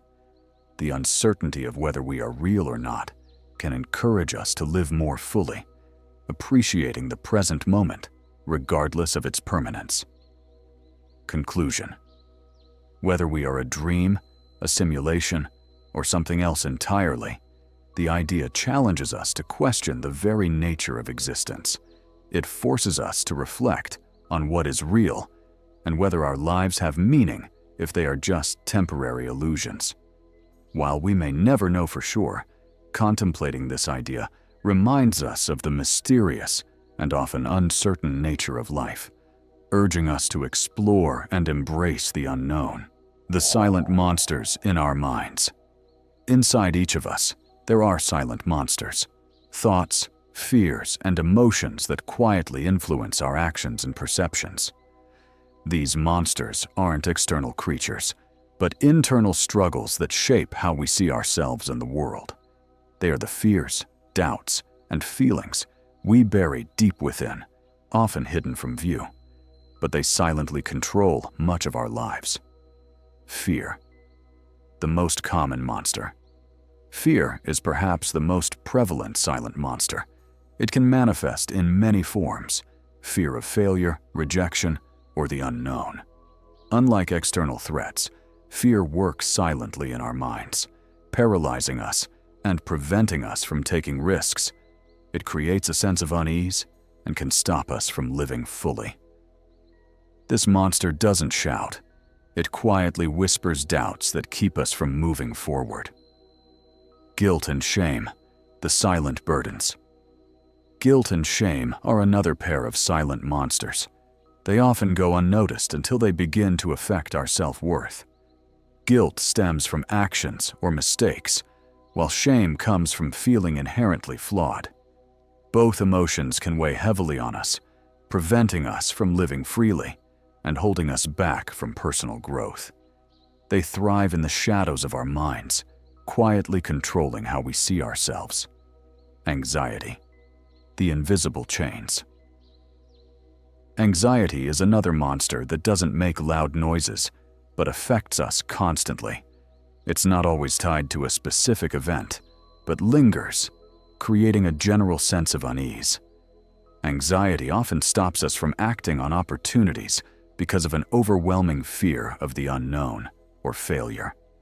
It keeps us trapped in cycles of overthinking and self-doubt, silently draining our energy. The subconscious mind, a haven for monsters. Many of these silent monsters exist in our subconscious, where they remain hidden from our conscious mind. The subconscious stores repressed emotions and unresolved conflicts, which can shape our behaviors without us realizing it. These monsters may not always be visible, but their presence can dictate how we feel and act in the world. Confronting the monsters. Though these monsters seem uncontrollable, the mind has the power to confront them. Through self-awareness and mindfulness, we can start to bring them into the light. Recognizing their existence is the first step in reducing their power. By understanding where these fears come from, we can learn to challenge them, using healthier coping strategies to manage their effects. Embracing the darkness. Rather than trying to eradicate the monsters, it's important to acknowledge them. They are a part of who we are, shaped by past experiences and struggles. By accepting them, we can learn to live alongside them and even grow from them. The key is to stop letting them control us. We may never fully rid ourselves of these silent monsters, but we can learn to navigate the darkness and use it to our advantage. Conclusion: the silent monsters in our minds shape much of who we are, often lurking in the background, unseen but powerful. By bringing them into our awareness and learning how to manage them, we can transform them from sources of fear into opportunities for growth. Embracing our inner darkness allows us to face our fears and emerge stronger, no longer controlled by the silent monsters within. The fear that we are alone in the universe. One of humanity's most unsettling fears is the thought that we are alone in the vast universe. With billions of galaxies, each containing billions of stars and countless planets, the idea that Earth might be the only planet with conscious life can feel overwhelming. This fear forces us to confront deep questions about existence, our purpose, and our place in the cosmos. The immensity of the universe. The universe is mind-boggling in its size, and the notion that Earth may be the only inhabited planet makes our existence seem insignificant. The search for extraterrestrial life has driven scientific exploration for centuries, yet we have found no definitive proof of life beyond Earth. This silence in the cosmos feeds into our fears. If we are alone, what does that say about the value of our lives? Loneliness in the cosmos. If we truly are alone, the isolation is profound. The idea that we are the only intelligent species in an endless universe is deeply unnerving. This loneliness isn't just the absence of other life, but the existential weight of being the only conscious beings in a seemingly indifferent cosmos. If we're alone, what meaning does life have? This fear forces us to question the significance of our existence. The fear of the unknowable. The fear that we may be alone is closely tied to our fear of the unknowable. Despite technological advancements, the universe remains full of mysteries beyond our understanding. The silence of the cosmos suggests that there may be no answers, no other civilizations to discover, and no greater purpose to our existence. This uncertainty deepens our existential dread. The paradox of human significance. The fear of being alone also creates a paradox. On one hand, it makes us feel insignificant in the grand scale of the universe. Yet on the other hand, it highlights the profound significance of our consciousness. If we are the only intelligent beings, we become the universe's sole observers, and this responsibility can be both overwhelming and empowering. The psychological impact of isolation. The thought of being alone in the universe can lead to profound anxiety. As social creatures, we are wired to seek connection, and isolation from other life forms, be they human or extraterrestrial, can amplify feelings of insignificance. This fear forces us to confront the uncomfortable reality of our place in the cosmos. Conclusion: finding meaning in solitude. The fear of being alone in the universe challenges us to find meaning in our existence. Whether or not we are alone, it is up to us to create significance in our lives. In the face of this vast emptiness, our challenge is to embrace the beauty of our consciousness and use it to find purpose, meaning, and connection. Are we living in a simulation of our worst fears? The simulation theory proposes that our entire reality could be a highly advanced simulation created by a superior civilization. While most think of simulations as a reflection of the world we know, what if the simulation is designed to bring our deepest and darkest fears to life? The simulation hypothesis. Nick Bostrom's simulation theory suggests that if a civilization achieves technological advancement, it could create simulations indistinguishable from reality. This raises the question: what if we're living in a simulation tailored to evoke our worst fears and anxieties? Instead of a peaceful existence, this virtual world may be constructed to mirror our most terrifying thoughts. The nature of fear. Fear is an inherent part of being human. Fear of failure, death, the unknown. In a simulation, these fears could be amplified, making them feel more real and pervasive. The simulation could be designed not randomly, but to confront us with scenarios that bring out our deepest emotional responses. These fears could dominate our experience, creating an environment of constant psychological pressure, a reflection of our darkest thoughts. Imagine a reality where our worst nightmares constantly manifest. In this simulated world, failure and death might be ever present, and challenges could seem insurmountable. The scenario might seem endless, reinforcing the idea that the simulation's goal is to push us to confront our psychological limitations. Every corner might hold a reflection of our darkest emotions, creating a sense of relentless anxiety. Control or chaos. If the simulation is driven by our fears, it may also serve to control us.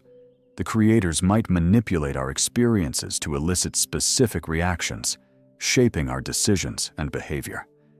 This raises an existential question. Are we truly in control of our lives, or are we merely being tested by unseen forces? The simulation may feel like a series of trials, where the forces governing us are designed to challenge our every move. The fear of the unseen architect. One of the most unsettling aspects of the simulation hypothesis is the idea of an unknown creator. If the simulation is real, we would never truly know the intentions of those who created it. Are they benevolent, or do they have darker motivations? The fear of being watched and controlled by unseen forces only intensifies the dread, as we are left with the uncertainty of their motives. Conclusion: breaking free from fear. Living in a simulation designed around our worst fears challenges us to confront those very anxieties. If this is the reality we find ourselves in, the key to breaking free lies in recognizing our fears for what they are, projections of our own minds. Understanding this could empower us to overcome them, allowing us to reclaim control and find meaning beyond the simulation's design. The terrifying power of the subconscious. The subconscious mind is a powerful, hidden force that shapes much of our lives without our awareness. While it has the potential for creativity and insight, it also holds darker aspects, repressed memories, fears, and hidden desires that, when exposed, can be disturbing. The hidden depths of the subconscious. Much like an ocean beneath the surface, the subconscious stores memories, beliefs, and emotions that influence our daily lives.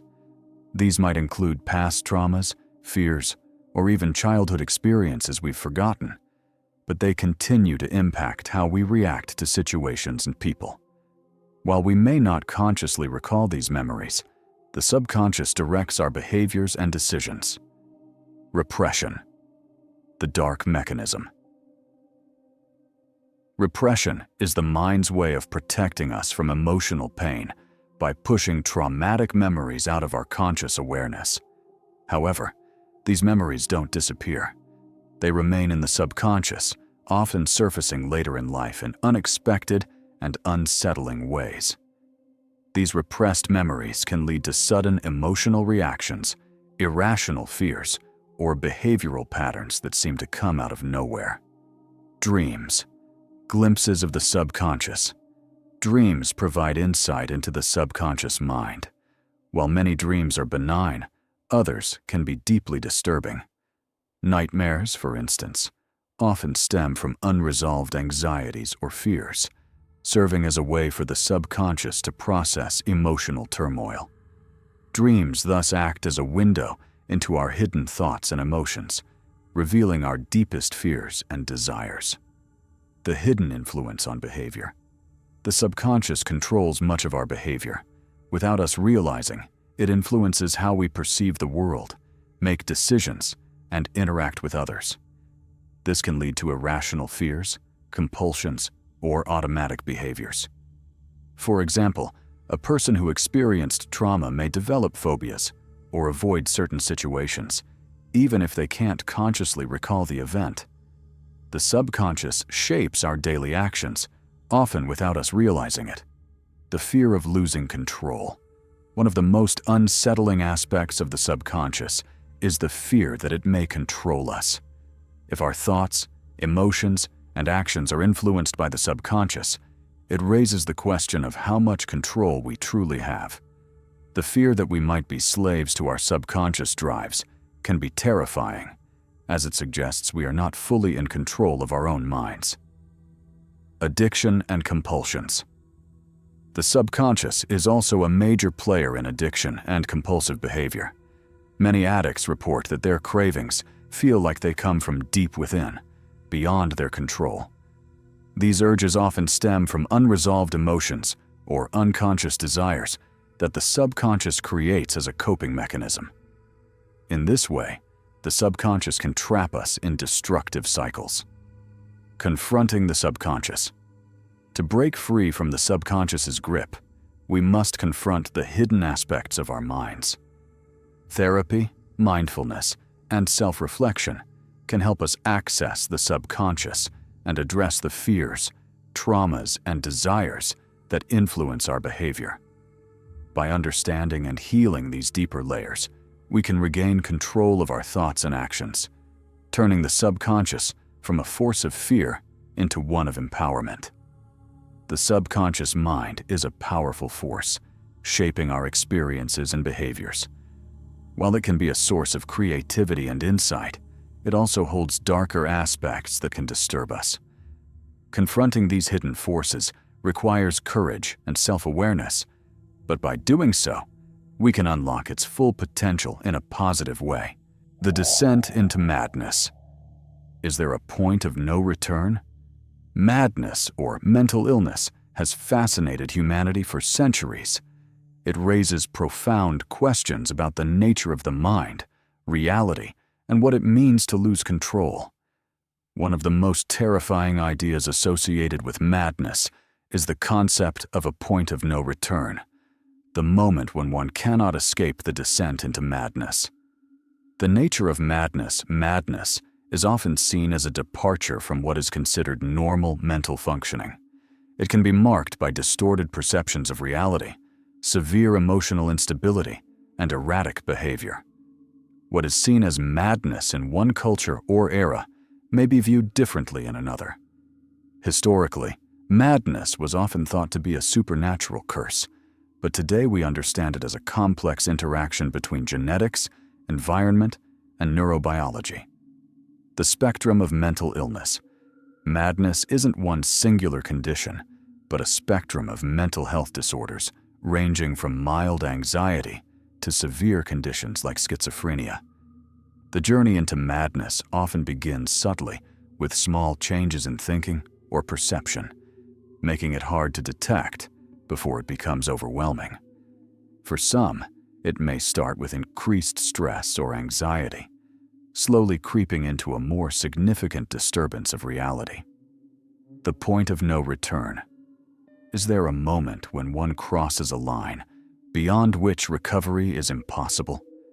Some mental illnesses, like schizophrenia, may reach a point where full recovery is no longer possible, and the focus shifts to symptom management.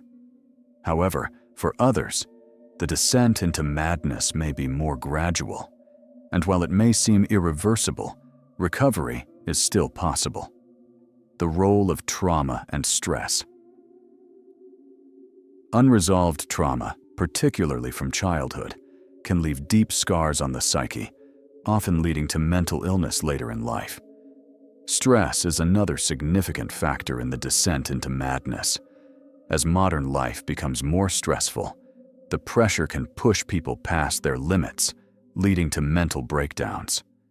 When trauma and stress pile up, they can create a tipping point where the individual can no longer cope.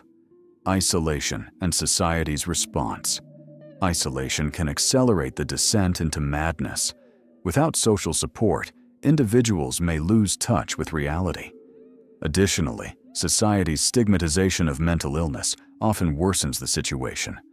Lack of understanding and empathy pushes those suffering into deeper isolation, making recovery more difficult. The fine line between genius and madness. Throughout history, many notable figures have exhibited behaviors straddling the line between genius and madness. The connection between creativity and madness suggests that intense focus on creative pursuits might come at the cost of psychological stability. This fine line between extraordinary talent and madness complicates our understanding of the mind. The possibility of recovery. While some may reach a point of no return, many can recover or learn to manage their conditions. Modern therapies and medications offer hope for those suffering from mental illness, even in severe cases. Recovery may not mean returning to normal, but it can involve finding ways to live with the condition and lead fulfilling lives. The inner struggle. At the heart of the descent into madness is the internal battle between self-preservation and self-destruction. This struggle is a deeply personal one, with the individual often feeling torn between seeking help and fearing that they are beyond saving. It is this emotional conflict that makes the journey into madness both frightening and isolating. The fear of losing oneself. Perhaps the most haunting aspect of madness is the fear of losing one's identity. If the mind deteriorates, do we cease to be the person we once were? This existential dread makes the concept of madness even more terrifying, as it challenges the very foundation of what makes us who we are. Conclusion. The descent into madness is a complex, personal journey influenced by a combination of factors.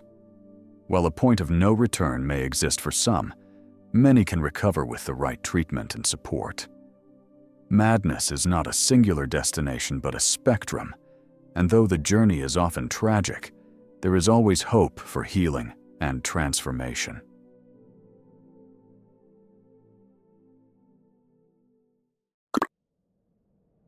What if life has no meaning at all? Can we still find peace in the absurd?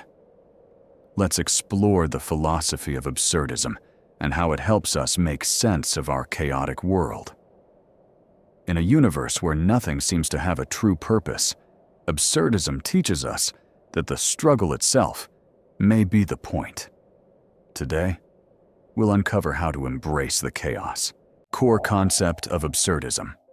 Absurdism begins with a simple yet profound observation.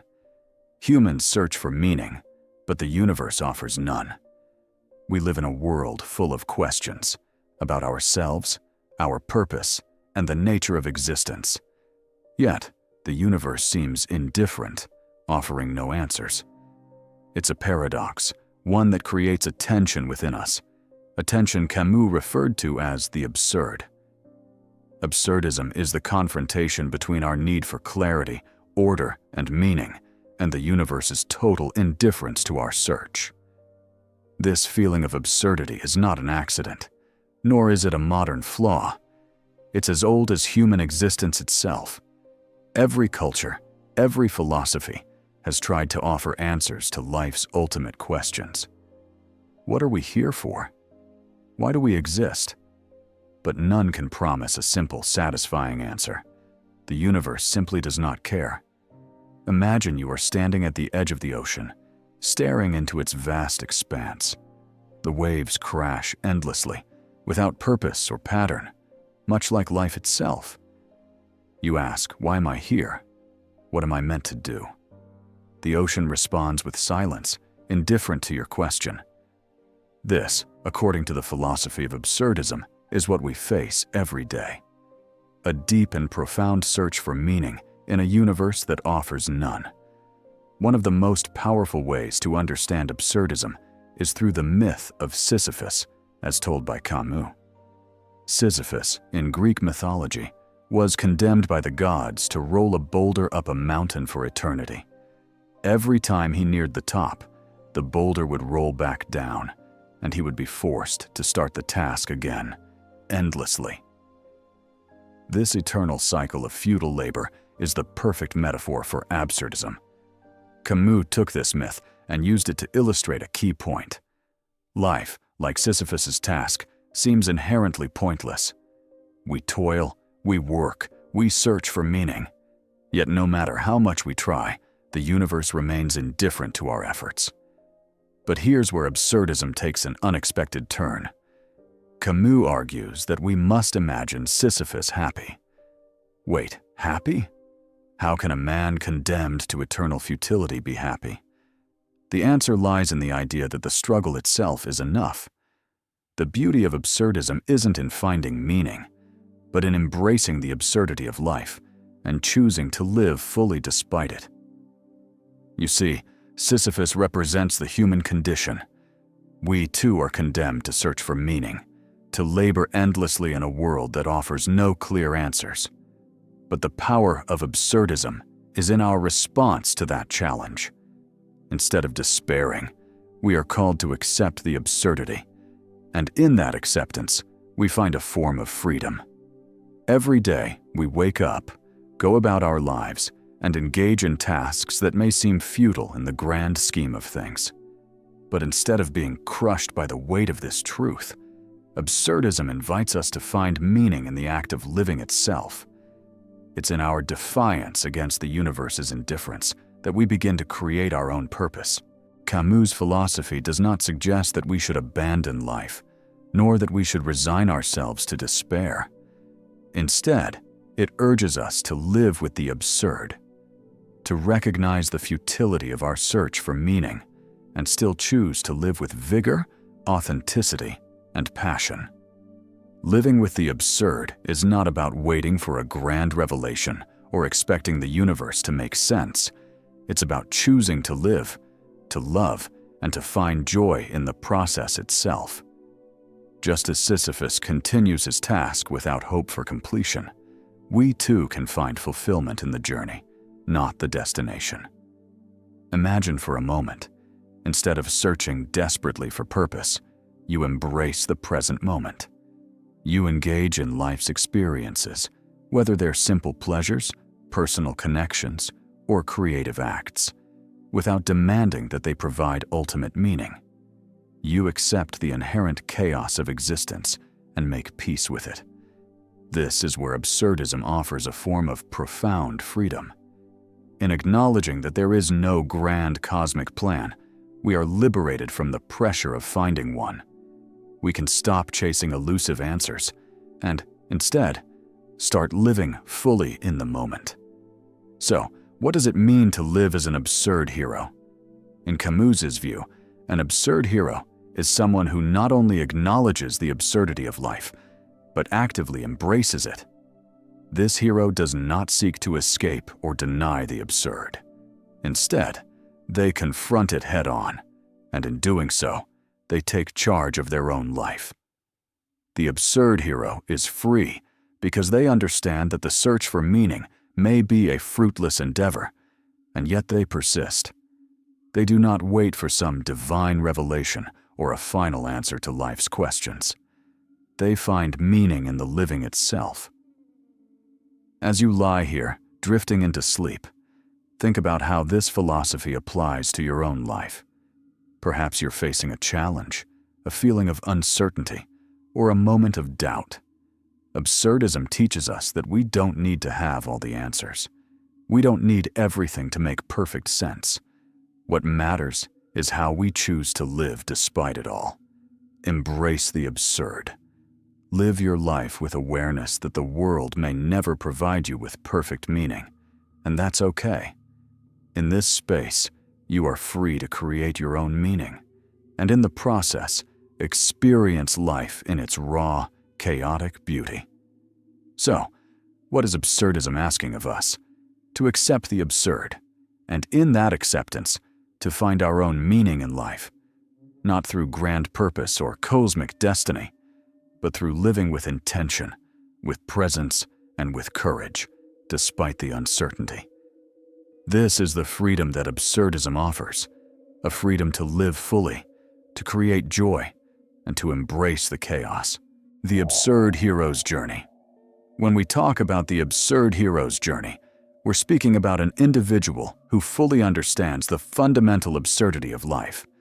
The fact that no matter how hard we try, the universe will never provide us with definitive answers. The absurd hero does not seek to escape this truth, but instead embraces it with open arms. Their journey is not one of external conquest, but of internal transformation, as they learn to live with meaning in a seemingly meaningless world.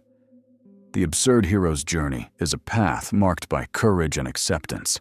It is not a hero's journey in the traditional sense, where one seeks glory or power, but rather one where the individual learns to find freedom in the very struggle against life's absurdity. The first step in the absurd hero's journey is the recognition of the struggle itself. The absurd hero knows deep down that the universe does not care about their search for meaning, yet they do not retreat into despair. Instead, they acknowledge the absurdity of the world and choose to keep moving forward. Their journey begins not with hope for a grand destination, but with the courage to accept that life's meaning is not predetermined. Think about it. The absurd hero does not expect answers, nor do they wait for some moment of enlightenment to suddenly make everything clear. Instead, they commit to living authentically, without illusions, even though they know that the universe will never give them what they long for. It's this awareness, the knowledge that life is inherently chaotic and uncertain, that fuels their journey. In many ways, this is where the absurd hero diverges from traditional heroes. They do not embark on their journey with the belief that they will achieve a grand purpose or find ultimate truth. Rather, they set out to live fully in the face of the absurd, to create their own meaning from the raw material of existence. And in doing so, they transform the journey itself into something deeply significant. On their journey, the absurd hero encounters chaos, the very randomness and uncertainty that define the world. This chaos is both external and internal. Externally, the world offers no guarantees, no promises, and no sense of ultimate justice. Internally, the absurd hero faces the existential tension between their desire for meaning and the world's indifference to that desire. This is where the absurd hero's true strength lies, in their rebellion against meaninglessness, not in a violent, defiant way, but in an act of personal rebellion. The absurd hero chooses to live against the absurd by refusing to succumb to despair. They say, even though life doesn't provide meaning, I will live as if it does, fully, passionately, and with intention. This rebellion is not about defying the universe itself, but about defying the despair that comes from recognizing the universe's indifference. It's about choosing to create your own purpose, even when no objective purpose can be found. The absurd hero rebels by living fully, embracing the unpredictability of life, and daring to find beauty in the chaos. As the absurd hero continues their journey, they gradually discover something incredibly profound. The absurdity of life is the source of their freedom. In recognizing that the universe will never offer them ultimate answers, they are freed from the need to find those answers. They are freed from the burden of searching for meaning in a world that refuses to provide it. This freedom is not an escape from life's challenges, but rather an acceptance of them. The absurd hero is free to live in the moment, to experience life as it comes, without the weight of existential expectations. They are free to create their own meaning, not through grandiose achievements or cosmic answers, but through their actions, choices, and relationships. In this sense, the absurd hero becomes a creator, not of the universe's meaning, but of their own. They take what life gives them, the chaos, the unpredictability, and shape it into something uniquely theirs. By embracing the absurd, they find their own form of meaningful freedom. The absurd hero's journey is not one of triumph over external enemies or the achievement of grand goals.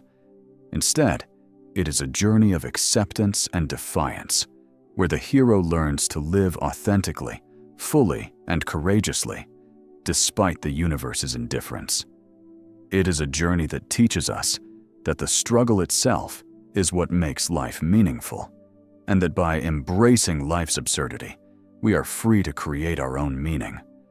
So, as you rest tonight, think of the absurd hero who walks boldly in the face of life's absurdity, creating their own path, finding meaning in the chaos, and living fully in every moment. In the end, it's not the destination that matters, but the journey itself, absurdism and modern society. In today's world, it often feels as though we are caught between the expectations of society and our own individual struggles with meaning. We live in a world where external forces, be it culture, technology, or societal norms, shape much of our daily lives. But at the same time, many of us feel an inherent sense of dissatisfaction, a feeling that something is missing.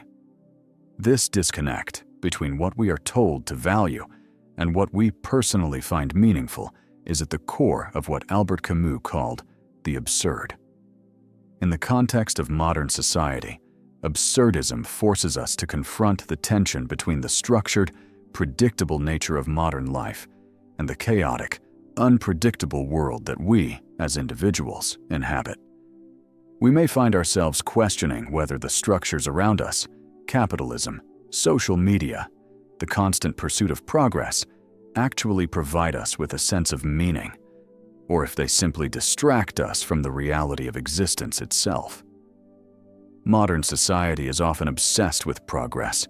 We're constantly told to work harder, achieve more, and push the boundaries of what's possible. We are taught to believe that through technology, productivity, and success, we can eventually achieve something that resembles meaning or purpose. However, absurdism tells us that despite all this relentless pursuit of progress, the universe will never provide us with final answers, and all our human endeavors, while important, are ultimately temporary and insignificant in the grand scheme of things. Consider the technological advances of our time. We've developed artificial intelligence, space exploration, and life-extending medicines. Yet, for all our achievements, the fundamental questions about the meaning of life, death, and existence remain unanswered. The more we progress, the more we realize that we are still facing the same existential dilemmas as those who came before us. Progress, in the absurdist sense, does not give us meaning, but simply highlights the inherent meaninglessness of existence. This is not to say that progress is unimportant, but rather that we must approach it with an awareness that it does not solve the fundamental problem of absurdity. In fact, the obsession with progress can sometimes make our existential struggles even more pronounced, as it pushes us to constantly chase after something that, in the end, might not bring us any closer to real meaning. One of the most glaring examples of absurdism in modern society is the rise of social media. On the surface, social media connects us to others, giving us a sense of community and belonging. But in reality, many people feel more isolated and disconnected than ever before. The constant barrage of curated images and success stories creates an illusion of a perfect, meaningful life, which only deepens the sense of absurdity when we realize that this world is merely a facade. In the context of absurdism, social media can be seen as a manifestation of the need for external validation. We are constantly seeking approval, likes, and attention, hoping that these digital markers of success will fill the void of meaning in our lives. Yet, like the pursuit of progress, the approval of others can never provide us with true satisfaction, because it's ultimately a distraction from the absurdity of existence. We begin to question, what is the value of external validation if the universe itself doesn't care? The more we seek meaning through social media, the more we risk falling into the trap of alienation, feeling disconnected not only from others, but from ourselves. In the process, we lose sight of our own internal journey, our quest for meaning, and our ability to create value in a world that doesn't promise any. The key takeaway from absurdism and modern society is the idea that we must confront the absurd without falling into despair. The absurd hero, as Camus described, is not someone who abandons life or seeks to escape its challenges. Rather, they embrace life fully, knowing that meaning is something they must create for themselves. In a world that is increasingly obsessed with external achievement, validation, and progress, absurdism encourages us to focus inward and find meaning not in the accolades we receive from the world around us, but in the simple act of living authentically. In modern society, this means rejecting the pressure to conform to societal norms that promise happiness through consumption, success, or social media approval. It means accepting that life is uncertain, unpredictable, and often chaotic, but choosing to live with passion and purpose despite this. Absurdism teaches us that freedom is found in the acceptance of life's meaninglessness, and in that freedom, we are empowered to create our own purpose. As you drift into sleep, remember that the absurdity of the world is not something to fear, it's something to embrace. In a society that often feels overwhelming and disconnected, absurdism reminds us that we don't need to find meaning in external accomplishments or validation, finding meaning in the absurd. The search for meaning is a universal human experience. We all seek a sense of purpose, something that can guide us through life's challenges. However, as we dive deeper into the philosophy of absurdism, we are confronted with a stark truth. The world does not inherently provide us with meaning. In fact, the universe itself is indifferent to our existence.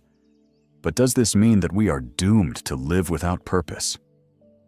According to Albert Camus, this tension, the realization that life is inherently meaningless, is what gives rise to the absurd. The absurd comes from the clash between our desire for meaning and the universe's silence in response. Yet, in the face of this absurdity, Camus presents a powerful idea. Even though life may be meaningless, we have the ability to create meaning for ourselves. In this section, we will explore how we can navigate the absurd and find meaning in a world that seems to offer none. The first step in finding meaning in the absurd is to fully acknowledge the meaninglessness of life. This might sound counterintuitive. After all, why would we want to embrace a worldview that offers no clear answers or purpose? However, Camus argues that this is liberating When we accept that the universe does not care about our existence, we are no longer bound by the expectations of finding a grand, cosmic meaning. This acceptance can free us from the pressures of constantly searching for an elusive, external purpose. We no longer have to live according to the scripts handed down by society, religion, or tradition. This freedom, the freedom to live without the need for external validation or universal meaning, forms the foundation of creating our own purpose. In Camus's view, the absurd hero doesn't seek to escape the absurdity of existence. Instead, they embrace it fully, and in doing so, they create their own meaning through their actions, relationships, and experiences. Once we have embraced the absurd, the next step is to create meaning through our actions. While the universe may be indifferent, we still have the capacity to shape our lives in ways that feel meaningful. The key is to find joy and purpose in the simple, everyday moments, those fleeting experiences that often go unnoticed. For example, we might find meaning in our relationships with others. While we know that life is temporary and that everything we build will eventually fade away, the connections we form with others give us a sense of purpose. By being present with those around us, offering kindness, and supporting one another, we create meaning that, while transient, is powerful and authentic. Similarly, we can create meaning through our work, hobbies, and passions. While our accomplishments may not have cosmic significance, the act of creating, learning, or contributing to the world in any way can provide us with a deep sense of fulfillment. This is the beauty of existential freedom. We are free to choose what brings us joy and fulfillment, even if that joy does not serve any grand, universal purpose. Camus also introduces the idea of rebellion against the absurd. This rebellion is not violent or destructive. Rather, it's an affirmation of life in the face of meaninglessness. The absurd hero does not resign to despair or suicide, which might seem like natural responses to the absurd. Instead, they continue to live, fully aware of the absurdity of their existence. This is where Camus' concept of rebellion comes into play. We can choose to keep living in the face of life's meaninglessness, to embrace our freedom, and to continue searching for personal meaning, even though we know it's ultimately fleeting. Rebelling against the absurd means not succumbing to nihilism, but rather choosing to affirm life's worth, regardless of its inherent lack of cosmic significance. Perhaps one of the most profound aspects of finding meaning in the absurd is learning to find joy in life, despite its absurdity. While Camus acknowledged the difficulty of this, he also emphasized that true freedom comes when we stop trying to escape the absurd and instead find a way to live with it. In the daily rhythm of life, we can experience moments of beauty, wonder, and connection. The absurd hero does not wait for life to provide them with a final answer or purpose. They take the meaning they create in each passing moment. This could be as simple as appreciating a beautiful sunset, enjoying a cup of coffee, or having a meaningful conversation with a friend. Finding joy in the absurd doesn't require us to deny the reality of life's meaninglessness. Instead, it asks us to embrace life fully, without needing it to justify itself. As we prepare to sleep, remember that meaning in life does not come from external sources or grand cosmic revelations. It is something that we create within ourselves, through our actions, relationships, and choices. The absurdity of the world might make us question everything, but it also frees us to live authentically, choosing what brings us joy and purpose. Conclusion: embrace the absurd. So, what can we learn from absurdism? Life is chaotic, unpredictable, and often feels pointless.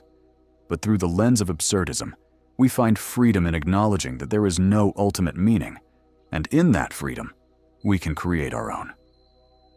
What do you think? Is absurdism a philosophy that helps us make sense of the chaos around us? Share your thoughts in the comments below.